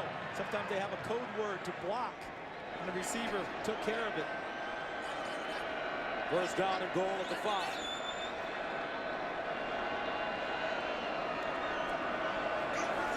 Here's the option. Manziel breaks it back. He's got the corner. Or does he? Great closing speed. Demontre Hurst. And a flag on the play. Manziel will even give him a little dap on that. And there should be a block in the back against Oklahoma. Illegal block in the back. It's number 7 of the offense. 10 yards from the spot of the foul. 1st down. Wachiku. That was 7-on-7 crime, wasn't it? No, excuse me. Let me take that back. Right here, 7. That's Wachiku. And who is that? That's 6, Demontre Hurst. And he still made the play. And he still makes the play. And in a sense, that block in the back helped propel him into the play as well. Well done by Demontre Hurst on the corner. Because I had Wachiku at 7. Tremaine Jacobs plays defense for Texas A&M, wears 7. No double number rant for me. Oh, yeah, I guess I just did it, didn't I? Well, you're allowed a few mulligans when you do college football. A lot of double numbers. 1st down and goal now at the 16. Manziel, backside, makes 2 people miss. Oh, he's shifty, folks. And he submarines to the 6, a 9-yard gain. What a frustrating run for these 2 men. Look at that. 2 of the better defensive coordinators in college football, and I will say history. And their players are frustrated too. 2 excellent shots, well defended, proper call, and Johnny Football beats it anyway. 2nd and goal at the 7.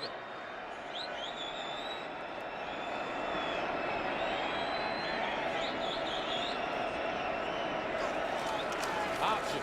Molina. Touchdown.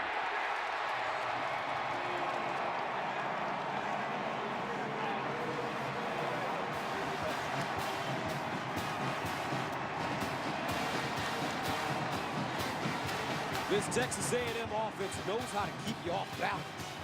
And now they put Oklahoma in a position, Gus, where now they're thinking anytime they come up empty on an offensive possession, which Oklahoma did on the 1st possession of this drive, you're thinking in the back of your mind, I may be giving up 6 on the other end. That's what they do to you with the pressure they put on you offensively. Extra point up and good. 10:26 to play in the 3rd quarter. A&M takes over, scores on their 1st drive of the 2nd half to take a 21-13 lead over OU.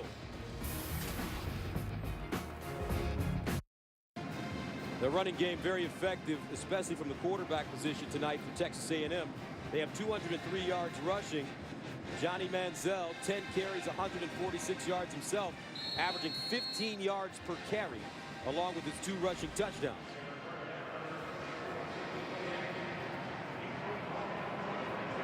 So after going 3 and out on their first drive in the second half, Oklahoma gives up a touchdown, and now they'll get the football back, down 21-13.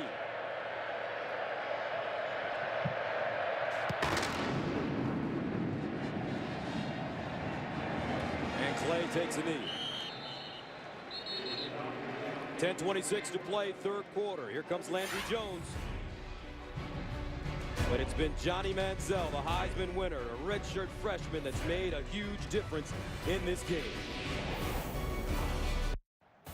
The AT&T Cotton Bowl Classic on Fox is sponsored by Dr. Pepper and Diet Dr. Pepper, always one of a kind. 21-13, Texas A&M leading Oklahoma here at the Cotton Bowl, and the spectacular views from just above the field are brought to you by our AT&T Skyview camera. OU with it at the 25.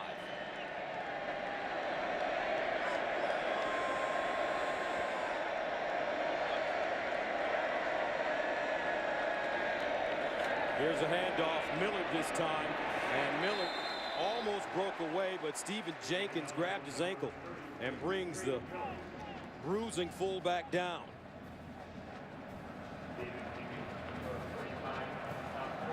A 2-yard pickup, 2nd and 8.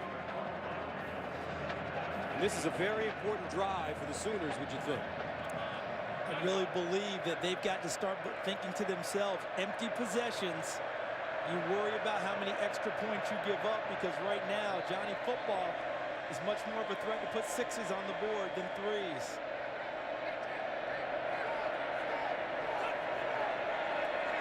A&M changing defenses as Oklahoma changes offenses. Another handoff to Millard, this time with running room. And every time Trey Millard touches the football, good things happen, but it seems like the Oklahoma offense seems to go away from him, or tends to go away from him. Personally, I've had many express to me that they would wear him out. I mean, touching it, running it, throwing it to him, but they have so many different weapons and are so multiple, they try and spread the touches out almost like a Princeton offense. Everyone gets to touch it on offense at Oklahoma, and that's worked quite well for them on so many different occasions. But I think Trey Millard is a terrific weapon that appears to deserve more touches of the football.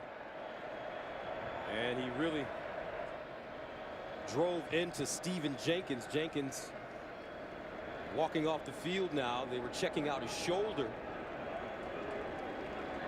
Remember, Trey Millard is 6'2", 256 pounds. Took a little extra time to get off, too. Probably smart football by Stephen Jenkins. Get your guys a little extra rest rather than popping up and getting to the sideline immediately. A little bit of extra time to help his defense. 3rd down and 1 at the 34. Jones will throw it on 3rd down and incomplete. Shepard, the intended receiver. And that's the difference between this Oklahoma football team and the teams of the past with Barry Switzer. On 3rd down and 1, they throw it. Not nearly the threat to line up and go after it unless you see the belldozer package in. You think much more of them throwing it on 3rd and 1 or 2, and anything longer than a yard, inside of a yard. You feel like they're going to throw it a little bit more than they're going to run it, and you play accordingly. Terrific break on the football by Tony Hurd. Back-to-back 3 and outs for OU. Dustin Harris back deep. And he has it at the 10. 8:57 to play, 3rd quarter. Here comes Manziel.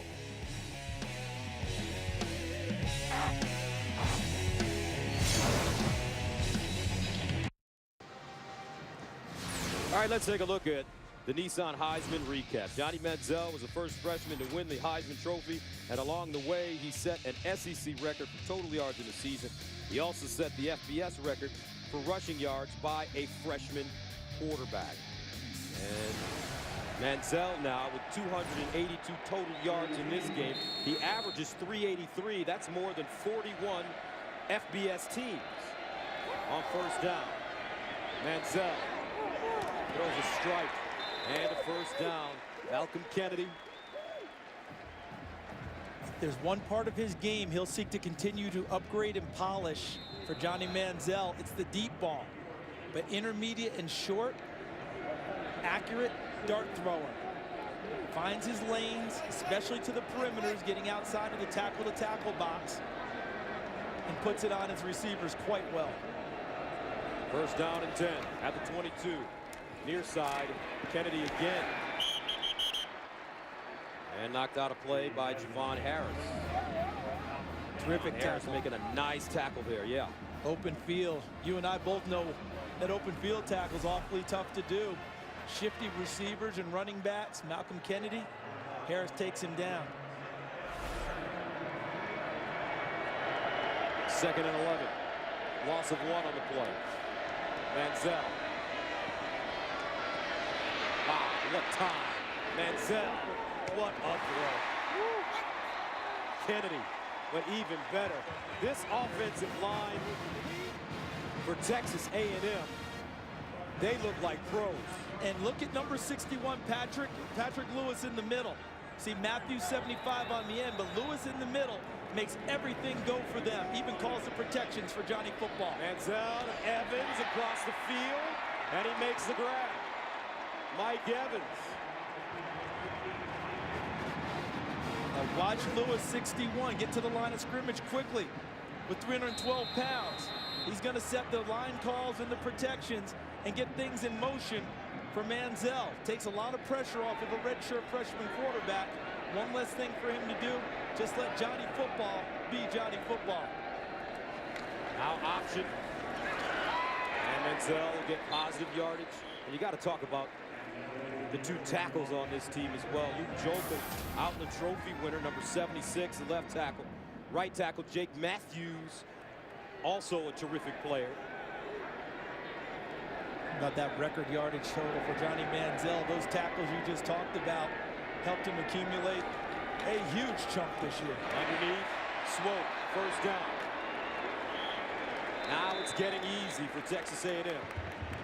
And Mark Snyder, the defensive coordinator for Texas A&M, told us in our meeting that if you practice against Manziel all the time, it's easier to call defenses in games because no other quarterback can do to you what he does to you in practice.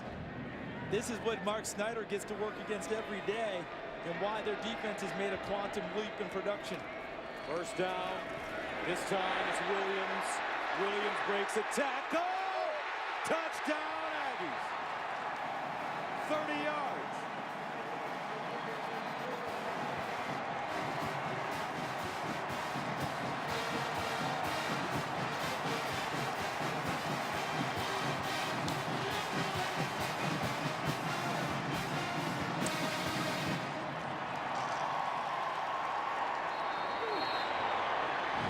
Texas A&M on both sides of the football.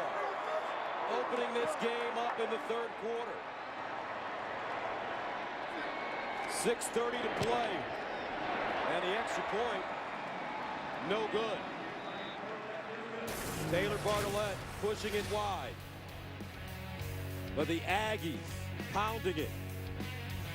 Trey Williams, pay dirt. The AT&T Cotton Bowl Classic on Fox is sponsored by AT&T. By UPS. Let UPS put the power of logistics to work for you. And by Nissan, premier partner of the Heisman Trophy.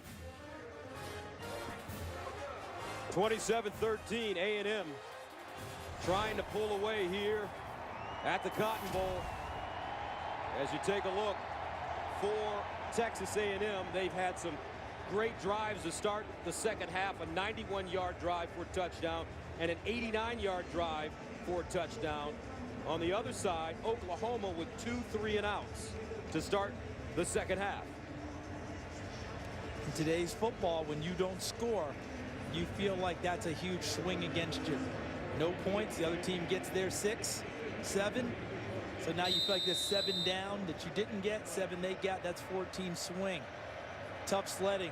This game now goes, partner, squarely on the shoulders of Oklahoma's offense on this drive to try and quell this momentum that A&M has built up.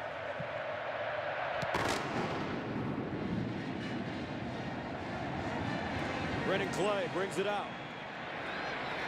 Stays on his feet. And finally dragged down at the 22-yard line by DeShazer Everett.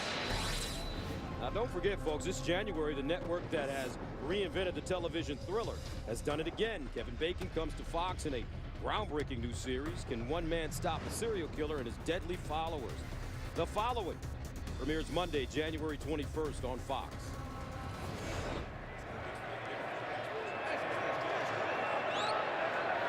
Ball on the 22-yard line for Landry Jones.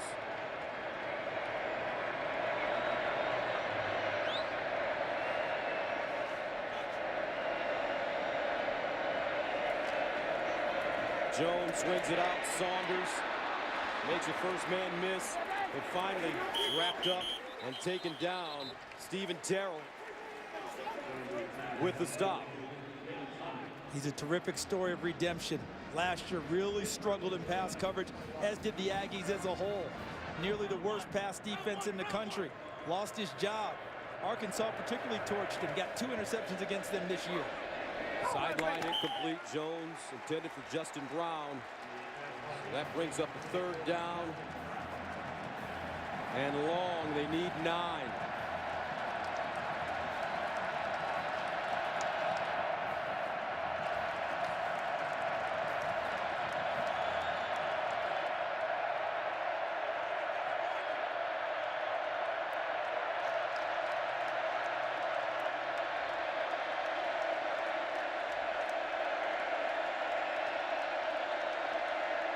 Landry Jones steps up in the pocket.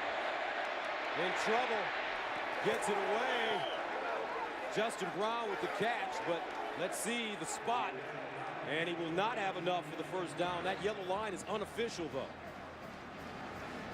DeMontre Moore with pressure. Justin Brown on the sideline. Take a look. He's out of bounds. Look where his foot was. Out and then came back in. He was the first guy to catch it after going out of bounds without being forced out. I know he reestablished, but no one pushed him over the sideline. Ruling on the field, this player was short of a 1st down. The play is under further review. So without him being forced out, I don't believe he can be the first to come back in.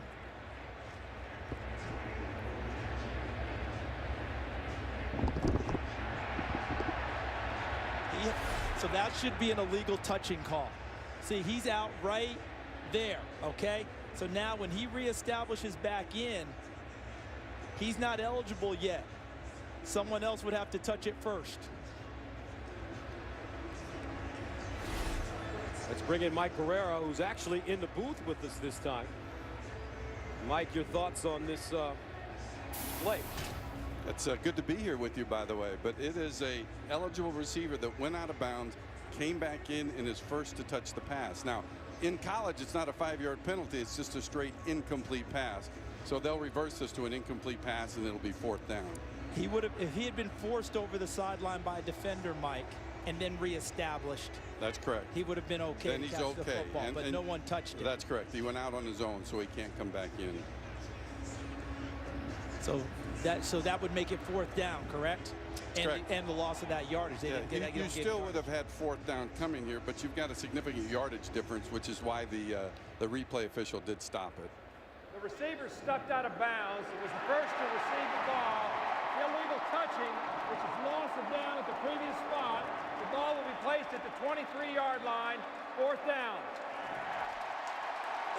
And that yardage difference is huge because at this stage of the game, Bob Stoops would probably think about going for it. Clearly out of bounds as he reestablishes. See, but if they had made that play and made it 4th and that short, down 27-13, Johnny Football operating, here he has no choice because they don't get the yardage. He's got to kick the ball away due to field position. Manziel will get it again. Another empty possession for the Oklahoma offense. That's 3 straight to begin the second half.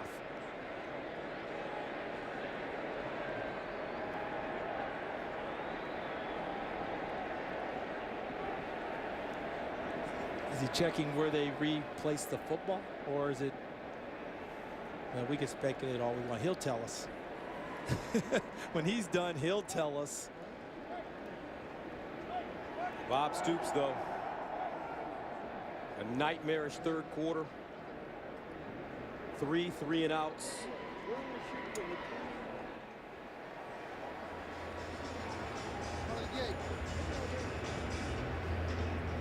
Fourth down at the 23-yard line, the right hash.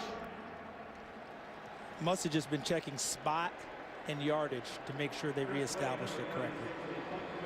So Tress Way comes in. He'll punt from his own 9. And Dustin Harris is back deep, hovering around the 30.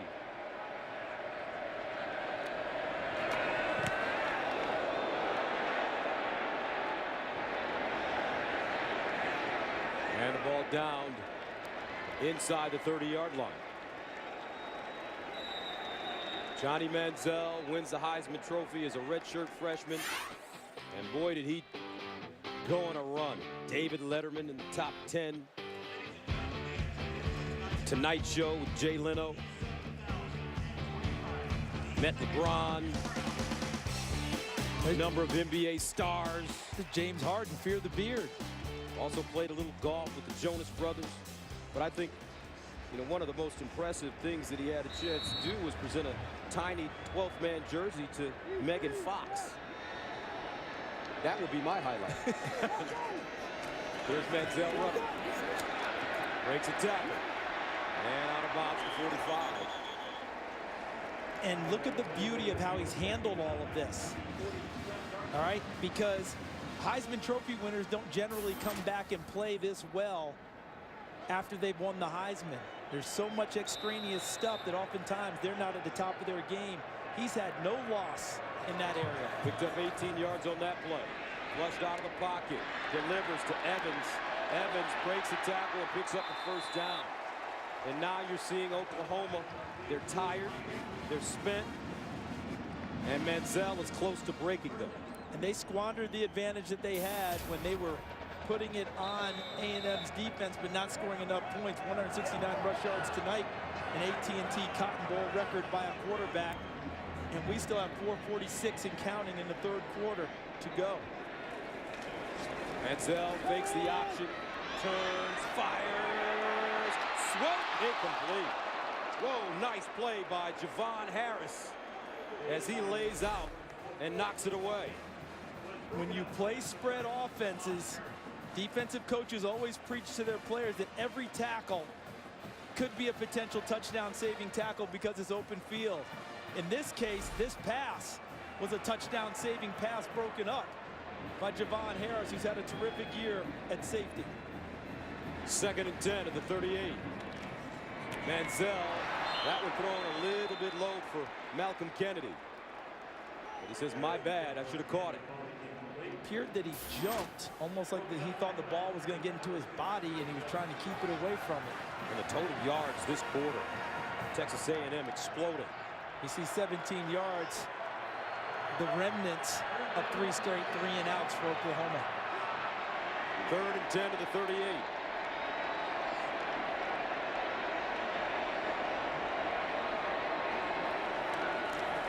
Manziel in the flats. He finds Molina.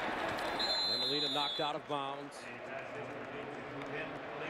And when you look at the stats for Texas A&M and their receiving core, everybody's got catches.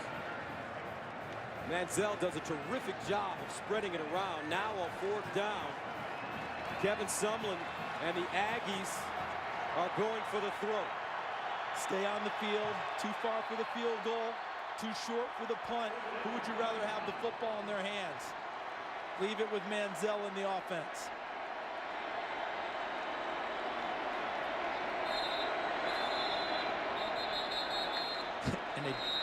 And they got OU to call another timeout on defense.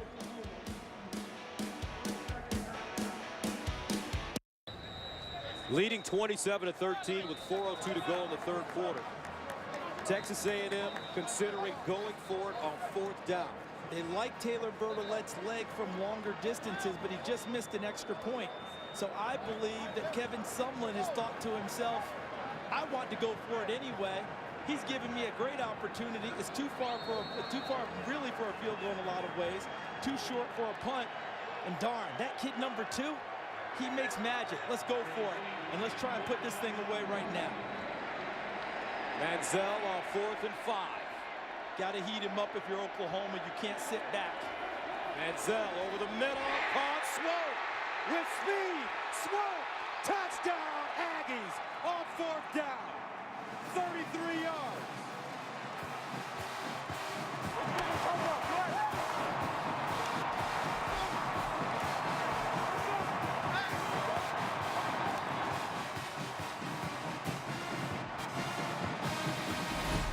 And another missed tackle in the secondary. Watch Swope working to the middle, working against number 2, Julian Wilson.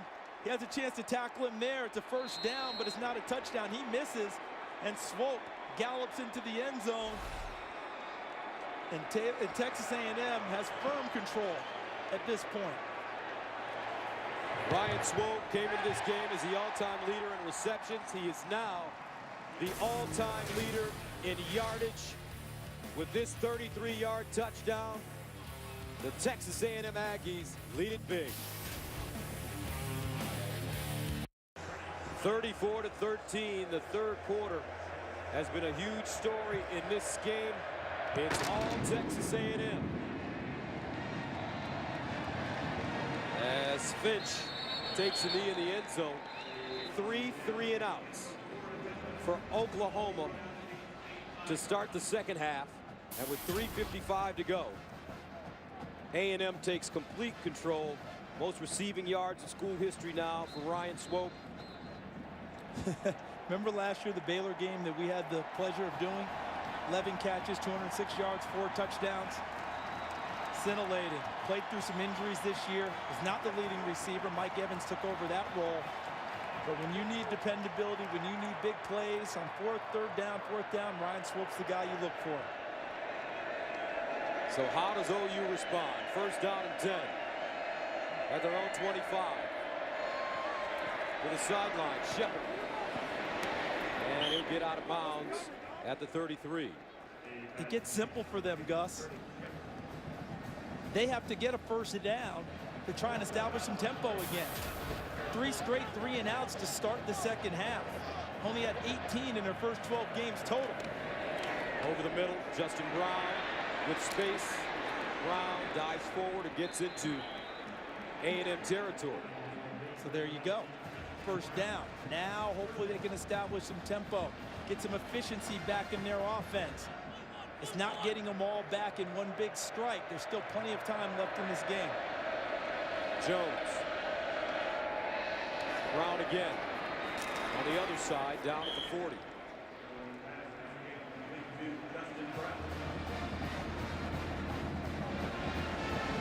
Let's watch A&M this drive and see if they change tendencies with their pressure package or if they play more coverage now. Handoff. Williams. And Williams makes something out of nothing. Spencer Neely, first man to him, but a first down for the Sooners. Gabe Eichert, number 64 in the middle, their center, 4.0 student, will go to medical school. Sat next to him at the team luncheon. And let's just say, I didn't feel real smart sitting next to that guy. Taught me a few things in a luncheon. A terrific young man who plays guard and center and plays it with aplomb for his team. First down and 10 at the 36.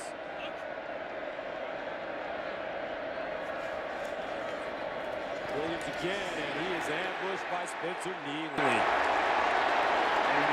The loquacious Spencer Neely. He's the guy that keeps this defense loose. Up front, just watch the pit, watch the interior line. And Neely was playing on the nose, and he's working against Ty Darlington, who's moved in at center, and Eichert has moved to guard. Ty Darlington, a true freshman out of Apopka, Florida. Played high school ball for his dad, Rick, who just won a state championship with the Blue Darters there. Has a tough task with Spencer Neely over his nose. 2nd and 12 at the 38. Miller back in the game. They hand it off to Brennan Clay, running near side. Clay, beautiful piece of running. As he dives forward, Howard Matthews stops him.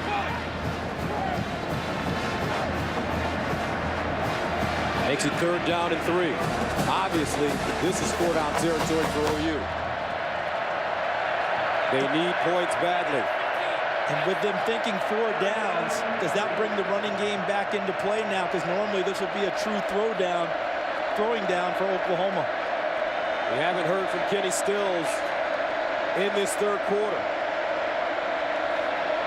Miller turns the corner, and Miller down inside the 20. Jonathan Stewart stops him, but a flag on the play.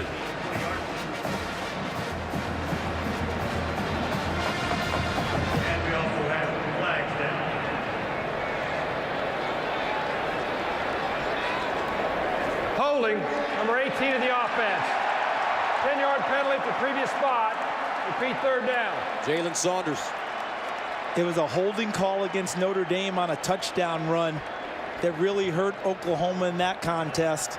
This was a key pickup of a 1st down, and a team desperately needing momentum where they get another holding call and sets them back. The only 2 losses this season for OU, Kansas State 24-19, Notre Dame 30-13. Call was against Saunders, number 18 in the slot. He's working against Baggs, 36, the linebacker. That's a tough one. I didn't see much cloth grab there. Looked like he had him and he slid off. So a 3rd down and 13 at the 39.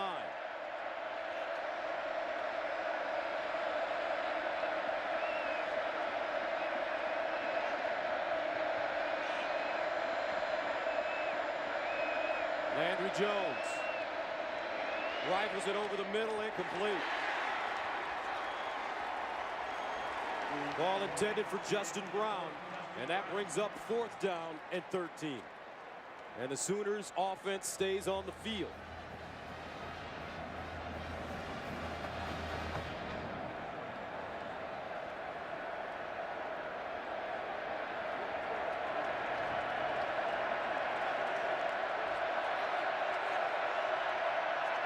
Fourth down and 13.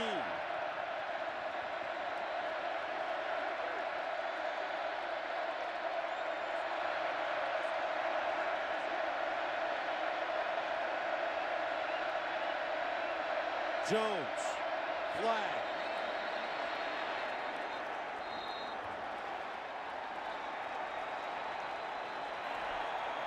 Illegal snap, number 56 of the offense, 5-yard penalty, 4th down. Ty Darlington. True freshman playing center, trying to get line calls straight, get people ID'd. And in the words of my college coach, John T. Majors, the Sooners a little bit discombobulated on that play. And now, Coach Stoops will elect to punt it away.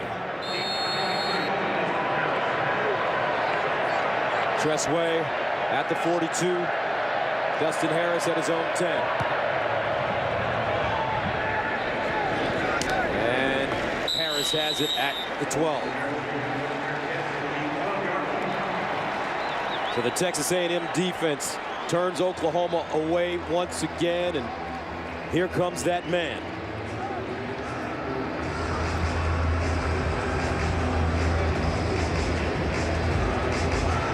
And the poise shown by this redshirt freshman. It was interesting what Coach Sumlin told us in our meeting about Johnny Manziel and some of the honest words he had for him coming out of spring ball. Yeah, you go back to spring practice, he was reckless with the football, kept turning it over to their defense. Coach Sumlin had a private conversation we'll finish after this play. Manziel steps up, runs it again, and gets down close to the 20. And he told him straight up, you will not play here if you are reckless with the football. No quarterback of mine is going to turn it over at that rate. And obviously, Johnny Manziel believed his head coach in the offseason, went and got some work done with George Whitfield Jr., quarterback coach to the Stars, and improved his game to the point that we're seeing Johnny football leading Texas A&M with a Heisman Trophy in his pocket. End of the third quarter. A&M up 34-13.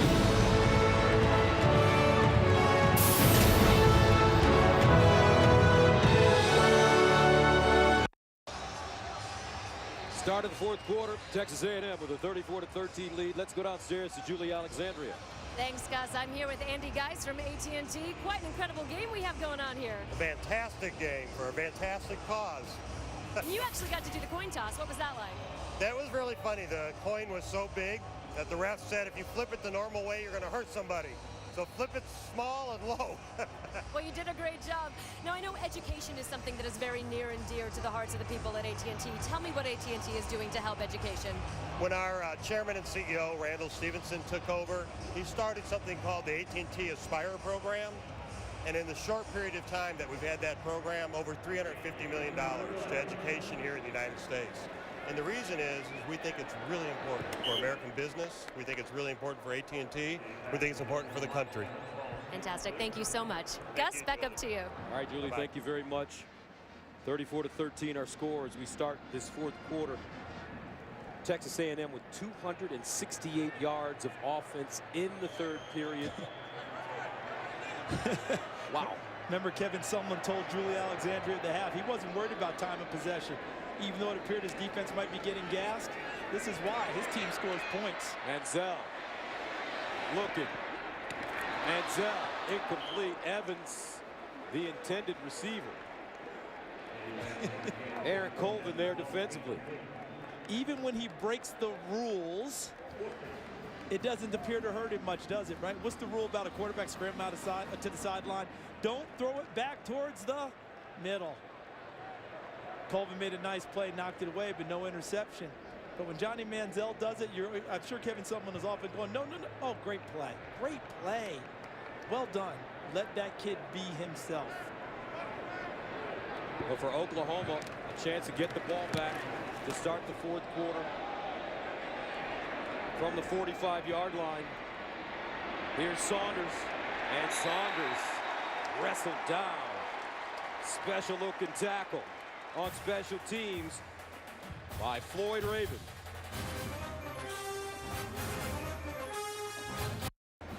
The UPS Team Performance Index is a statistical measure that looks at the efficiency of a team's offense, defense, special teams, and miscues to define their competitive advantage. Go to ups.com/football and check out the index to see where your favorite team ranks. The UPS Team Performance Index, a look at the logistics behind a winning team. Oklahoma at the 45 to start the fourth quarter. Jones underneath the Shepard. Beautiful running for Shepard, and he picks up a first down. So Oklahoma at the beginning of the third quarter, 3 consecutive 3-and-outs. Their fourth drive, they moved the ball well, although they had to punt it away. So this is a big drive for them as they try to put some points on the board to start the fourth quarter. There can be no more buts at the end of our sentences with Oklahoma's offense. It has to be move the ball and put it in the end zone. They moved to get a few first downs, but weren't able to finish. Has to culminate with 6. From the 44. Jones hands it off to Damian Williams, and he'll go down at the 40. Gains 4 yards on the play. And you know this OU team can score points in bunches. Over 50 points 5 times this year in a game. Jones delivers. This time it's Brown, another first down. That was a first down, but that's the type of tackling A&M wants, meaning tackle the ball carrier inbounds. First down stops the clock for a short time in college football to reset the chains.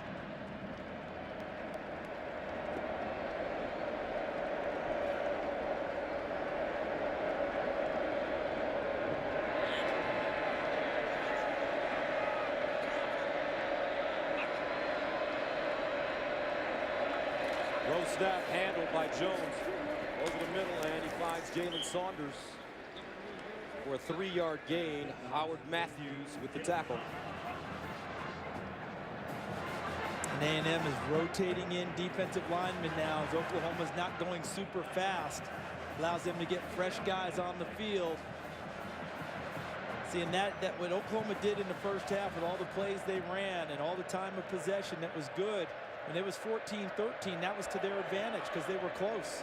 But now, 34-13, that's why Kevin Selman said he wasn't worried. Thought his offense could extend the lead. And they'll hand it off to Williams. And Williams lowers his shoulder and goes out of bounds close to the 25.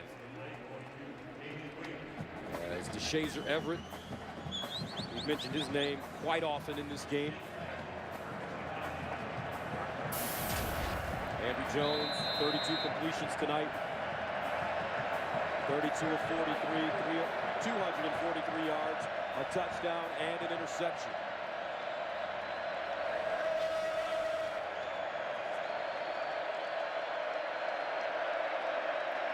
Third down and 3, the 26.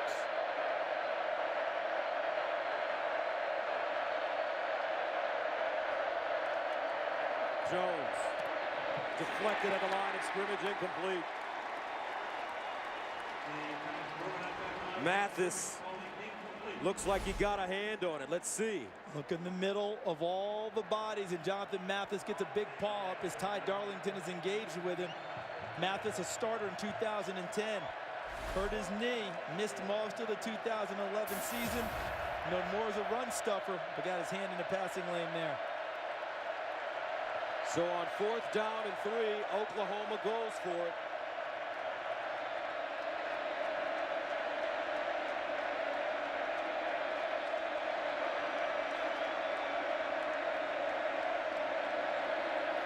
Henry Jones under pressure, incomplete. Jonathan Stewart applying pressure. Coach Sumlin loves it, and OU turns it over on down. Texas A&M, what a job in all phases of the game, and the catalyst, the straw that's stirring the drink. Well, you know it's good. AT&T is proud to bring you the Cotton Bowl Classic on Fox. Welcome back. This week, the Fox College Football Social Poll on Facebook asked fans, would Johnny Manziel win another Heisman Trophy? 66% said no. To cast your vote, log on to facebook.com/Fox Sports. They're going with history, aren't they? Only one two-time Heisman winner. Archie Griffin, Ohio State. First down and 10 of 26. Molina running outside. Good defense this time by Oklahoma, bringing him down. But the big question for Johnny is he may lose 3 offensive linemen this year. Talk about the 2 tackles, Luke Jokel, Jake Matthews, and the center, Patrick Lewis, is definitely gone. But Matthews and Jokel are juniors. They have a decision to make by January 15 about whether they want to come back to school or try to move on to the NFL. Second and 7.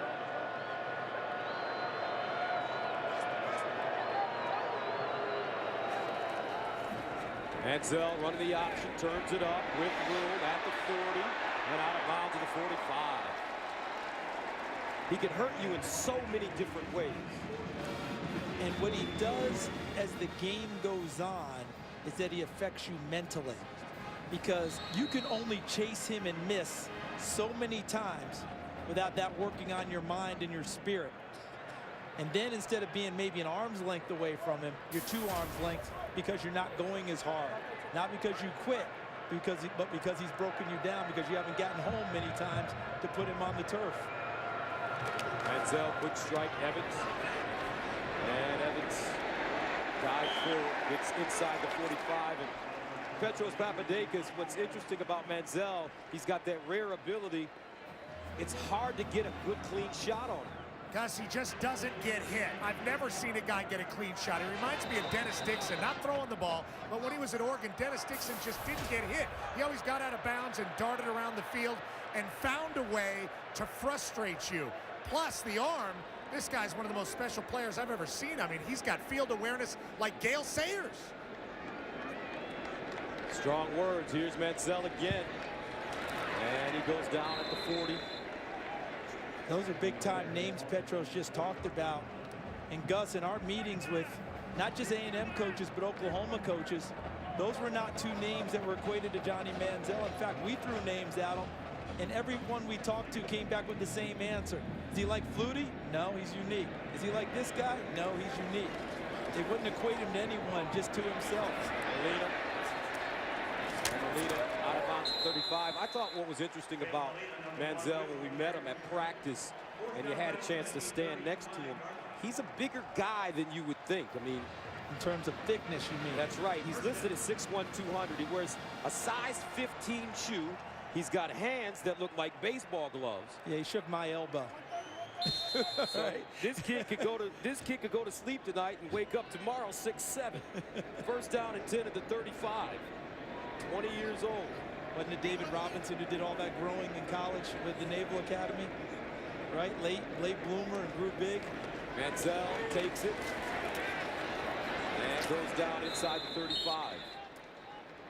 And you could see over the last couple of days, just having a chance to be around Johnny, he got a little tired.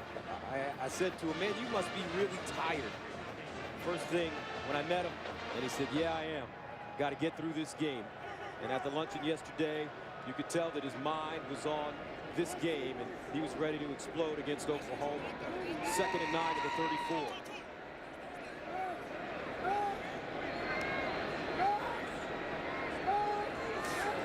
Manziel lost one up. A Wachaku touchdown. What a beautiful throw. And a brilliant catch.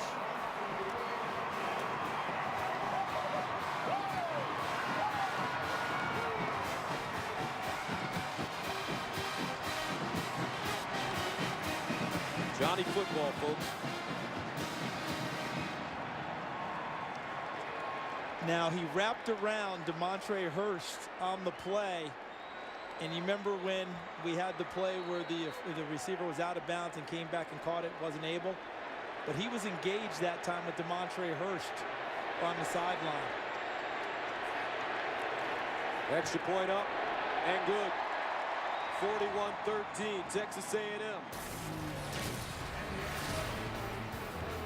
Manziel to Wachaku.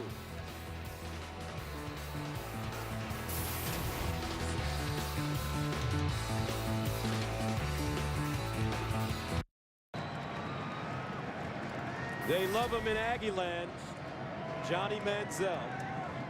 And what a game he's had. Manziel has accounted for 485 of the 599 total yards for Texas A&M. He's rushed for 2 touchdowns, and he's passed for 2 touchdowns. Folks, he's a freshman.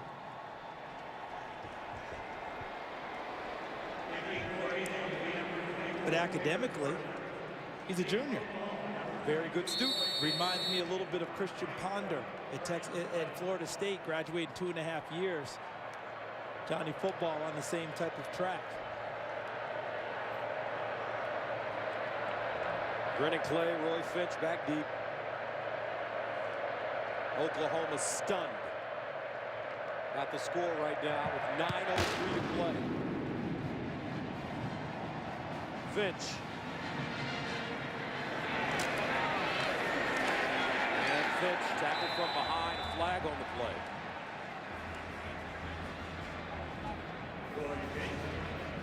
Landry Jones back on the field. OU offense flatline in the second half. What's the adjustment that During the return, holding number 41 of the receiving team. 10 yards from the spot of the foul. First down. And what's the adjustment that's been made by this Texas A&M defense? I think that's one of the big stories in this game. We know John Manziel has done so much, but this defense has been stellar, especially in the second half. And I think sometimes it's the adjustments you don't make that are the biggest ones, Gus. Because oftentimes talk about going into the half, let's make an adjustment, this is what we're going to do. But most of what they did in the first half was not bad. They gave up 1 touchdown. Right, gave up yardage, but in football 2012, 2013, that's not the key. 2 field goals and gave up the touchdown. That was it. And then they came back in the second half with a very similar game plan, shut down the run totally, and gave up nothing in the pass game and tackled on the spot. Those 3-and-outs were crucial to start the second half. Not many adjustments by Mark Snyder and his crew. Stuck with their game plan. I think you're absolutely right. One of the things A&M's defense has done extremely well tonight is tackle. And on the spot, you know, when you talk about basketball, when you try and defend a great player, you want to be in his face and be in his space when? On the catch. When he catches the basketball. Don't give him space to maneuver. They've done that tonight. They've taken away the space for Oklahoma to maneuver very much and then made the plays. First down and 10 for OU at the 8. Damian Williams. There you go. What tackling. This time it's Tony Hewitt Jr. And they are playing so fast right now because they're so darn confident. They're excited out there. They feel like every read they make is right. They trust their eyes and they go. And they're so sudden. And when they arrive, people are getting hit.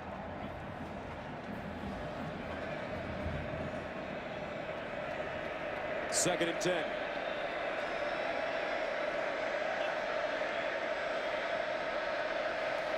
Andrew Jones, incomplete, deflected once again at the line of scrimmage, and that's the second time Jonathan Mathis has gotten a hand on the football.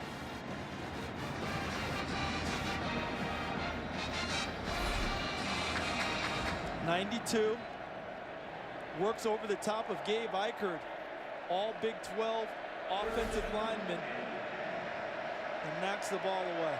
Third down and 10 of the 8.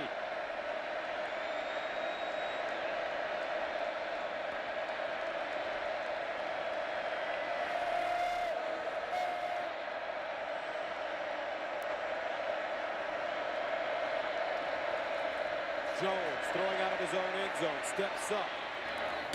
This one caught on the far side. Saunders picks up a first down. Great run after the catch for Jalen Saunders.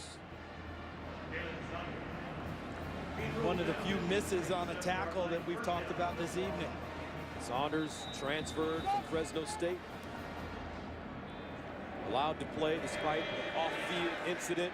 Here's a big throw to Kenny Stills. And a flag. Devontae Harris covering. Looks like this may be pass interference. And he's going to say that Kenny Stills was hand fighting with him, but Devontae Harris never got his head around. So this is interesting. And it will go against Oklahoma. So Devontae's lobbying was correct. Number 1 of the offense. 15 yards from the previous spot. He just got messed up on the numbers because 1 and 4 next to each other. So it's going against Stills. Let's see. There's the here comes the hand fighting. And there's the, you see how Stills got his arms extended, but frankly that should have been offsetting. He's got a full grasp of the jersey on the inside. You've got one guy extending, the next guy with the grasp of the jersey, either offset it or don't throw it because they both were guilty. Stills has been non-existent in this second half.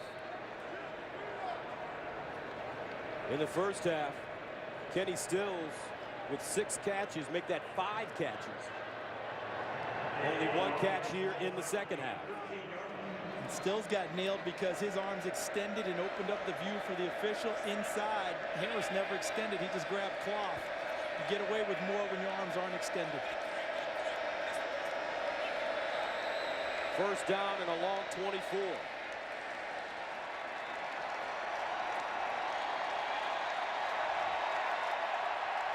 Timeout, Oklahoma. So the Sooners want to talk it over. 7:53 to play, 4th quarter. Back after this.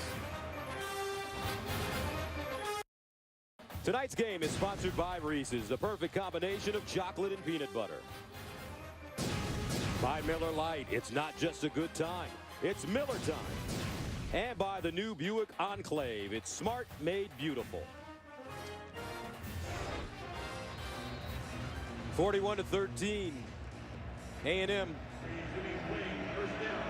Oklahoma, first down and 24 at their own 13-yard line.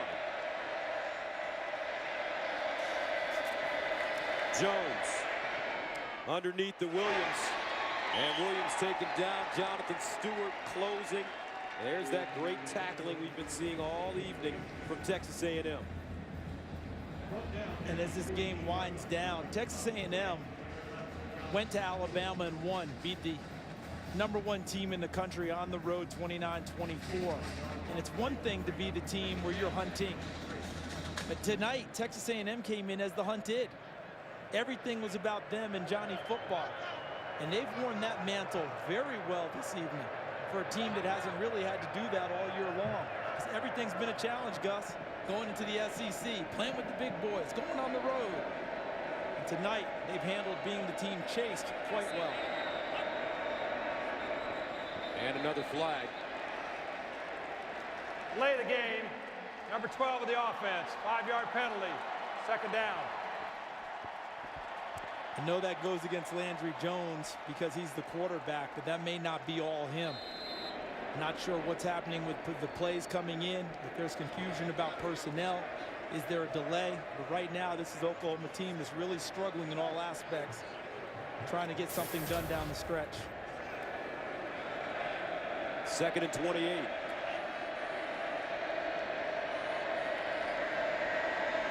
Here's Jones to throw over the middle. And he has his man at the 22-yard line. Kenny Stills stopped by Dustin Harris after a 15-yard gain.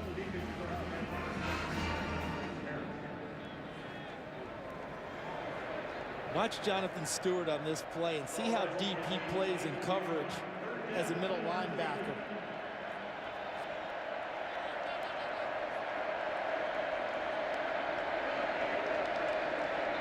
Third and 13. Landry Jones in trouble and goes down. Landry Jones taken down by Sean Porter. And that brings up 4th down for Oklahoma. And they will punt.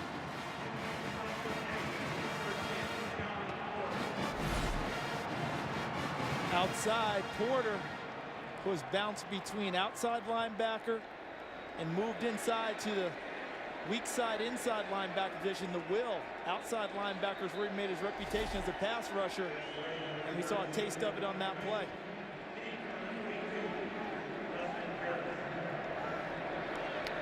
Fifth punt of the game for Tressway.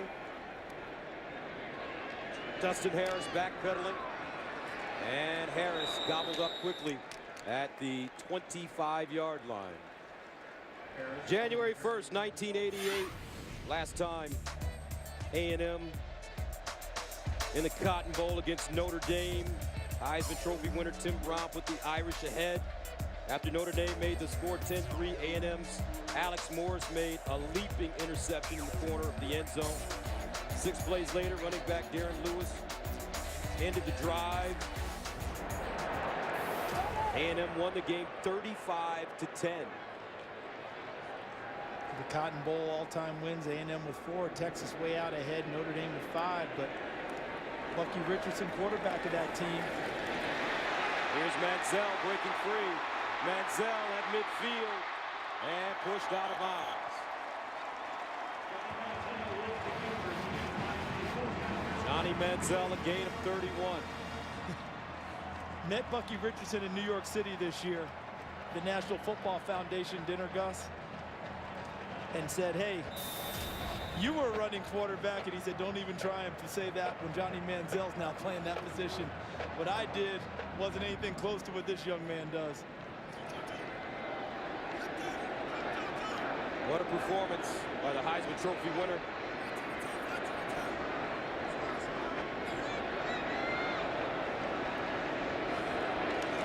Here's a handoff. Williams. You have to give so much credit to Kevin Sumlin, 48 years old in his first season at Texas A&M. Looks like they're on their way to their 11th win. He's a Paul Bear Bryant Coach of the Year finalist for the 2nd time in 4 seasons. Named SEC Coach of the Year by AP. Came from Houston, where he was 35-17 with 3 bowl berths. in 4 seasons from 2008 until 2011. And we called a number of A&M games last year, and this is a totally different team. They're more physical. Their mentality, CD, has certainly changed. And they don't get a lead and quit attacking. We saw that a lot last year. Tried to hold on to leads. That's very tough to do in the Big 12. And you just mentioned Kevin Sumlin. 5 years as a head coach, partner. 3 times a conference coach of the year. He's carving out quite a resume. And he took over in difficult circumstances because this team liked Mike Sherman. Yeah, it wasn't their idea that Mike Sherman should be gone. So Kevin Sumlin and his staff had to win over these guys. And he told a great story in our meeting with him. He said the guys weren't responding in spring ball. They were in a meeting, and he just turned off the tape. And he said, hey, guys, I'm here. I'm here for you. We're going to play a little different, but I need you to understand that things have changed and that you have to roll with the punches. And the kids responded. Seminal meeting right there. You know, to be able to just lay it out in proper terms. And he didn't tell them that they shouldn't have liked their previous coach. That's fine. We get that. He's a heck of a coach, Mike Sherman. Heck of a man. But this is the situation we have. How are we going to make the best of it? And these kids now would do anything for not just Kevin Sumlin, but the entire staff. Remember, he pushed spring practice back weeks to get to know the kids better, to get their strength and conditioning intact, put that into play, and really help this team out, and it's all paid dividends. And he played a hunch. He said, I think I'm going to go with a redshirt freshman at QB. He should have bought a lottery ticket that day.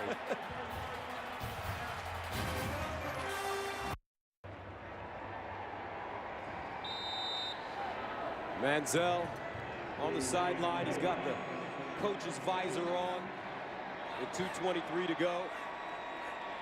A&M punting it away. Saunders back deep.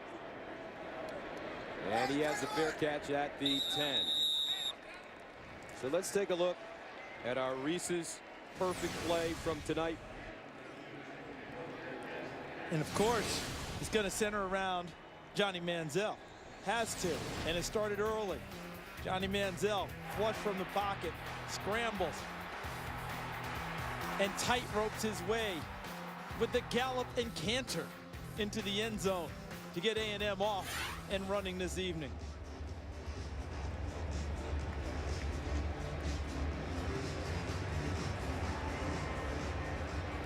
The Heisman Trophy has taken Manziel by storm. Talking to the Texas A&M Public Relations Department as they hand it off.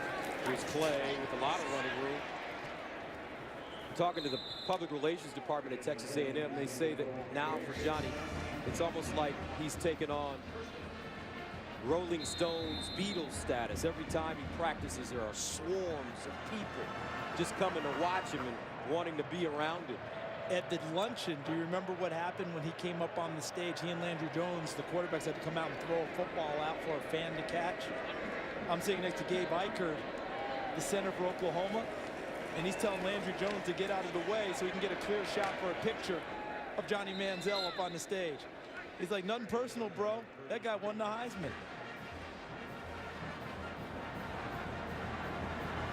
But you kind of knew, or his family, they knew that very early on in his development that he was going to be a special athlete. And he's played multiple sports growing up. They say that his third best sport is football. That baseball and golf are his best sports. How about that? Second down and 1. And Clay running. Let's take a look back, folks. We know him now as Johnny Football, but back then, little Johnny, as a baby, had a ball in his hand. Mom said his name was Jonathan up until about 11 or 12, and he just kept being called Johnny, and she lost the battle. And you see the New York Yankees outfit there? That's why he wears number 2. Derek Jeter, he had 15 last year as a redshirt freshman. And when he had the opportunity to go to number 2, he seized it, all due to the baseball. 42 seconds remaining. Landry Jones.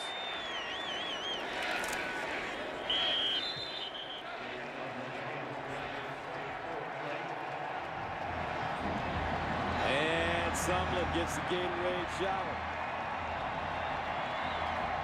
I think he's won him over, Charles. You think?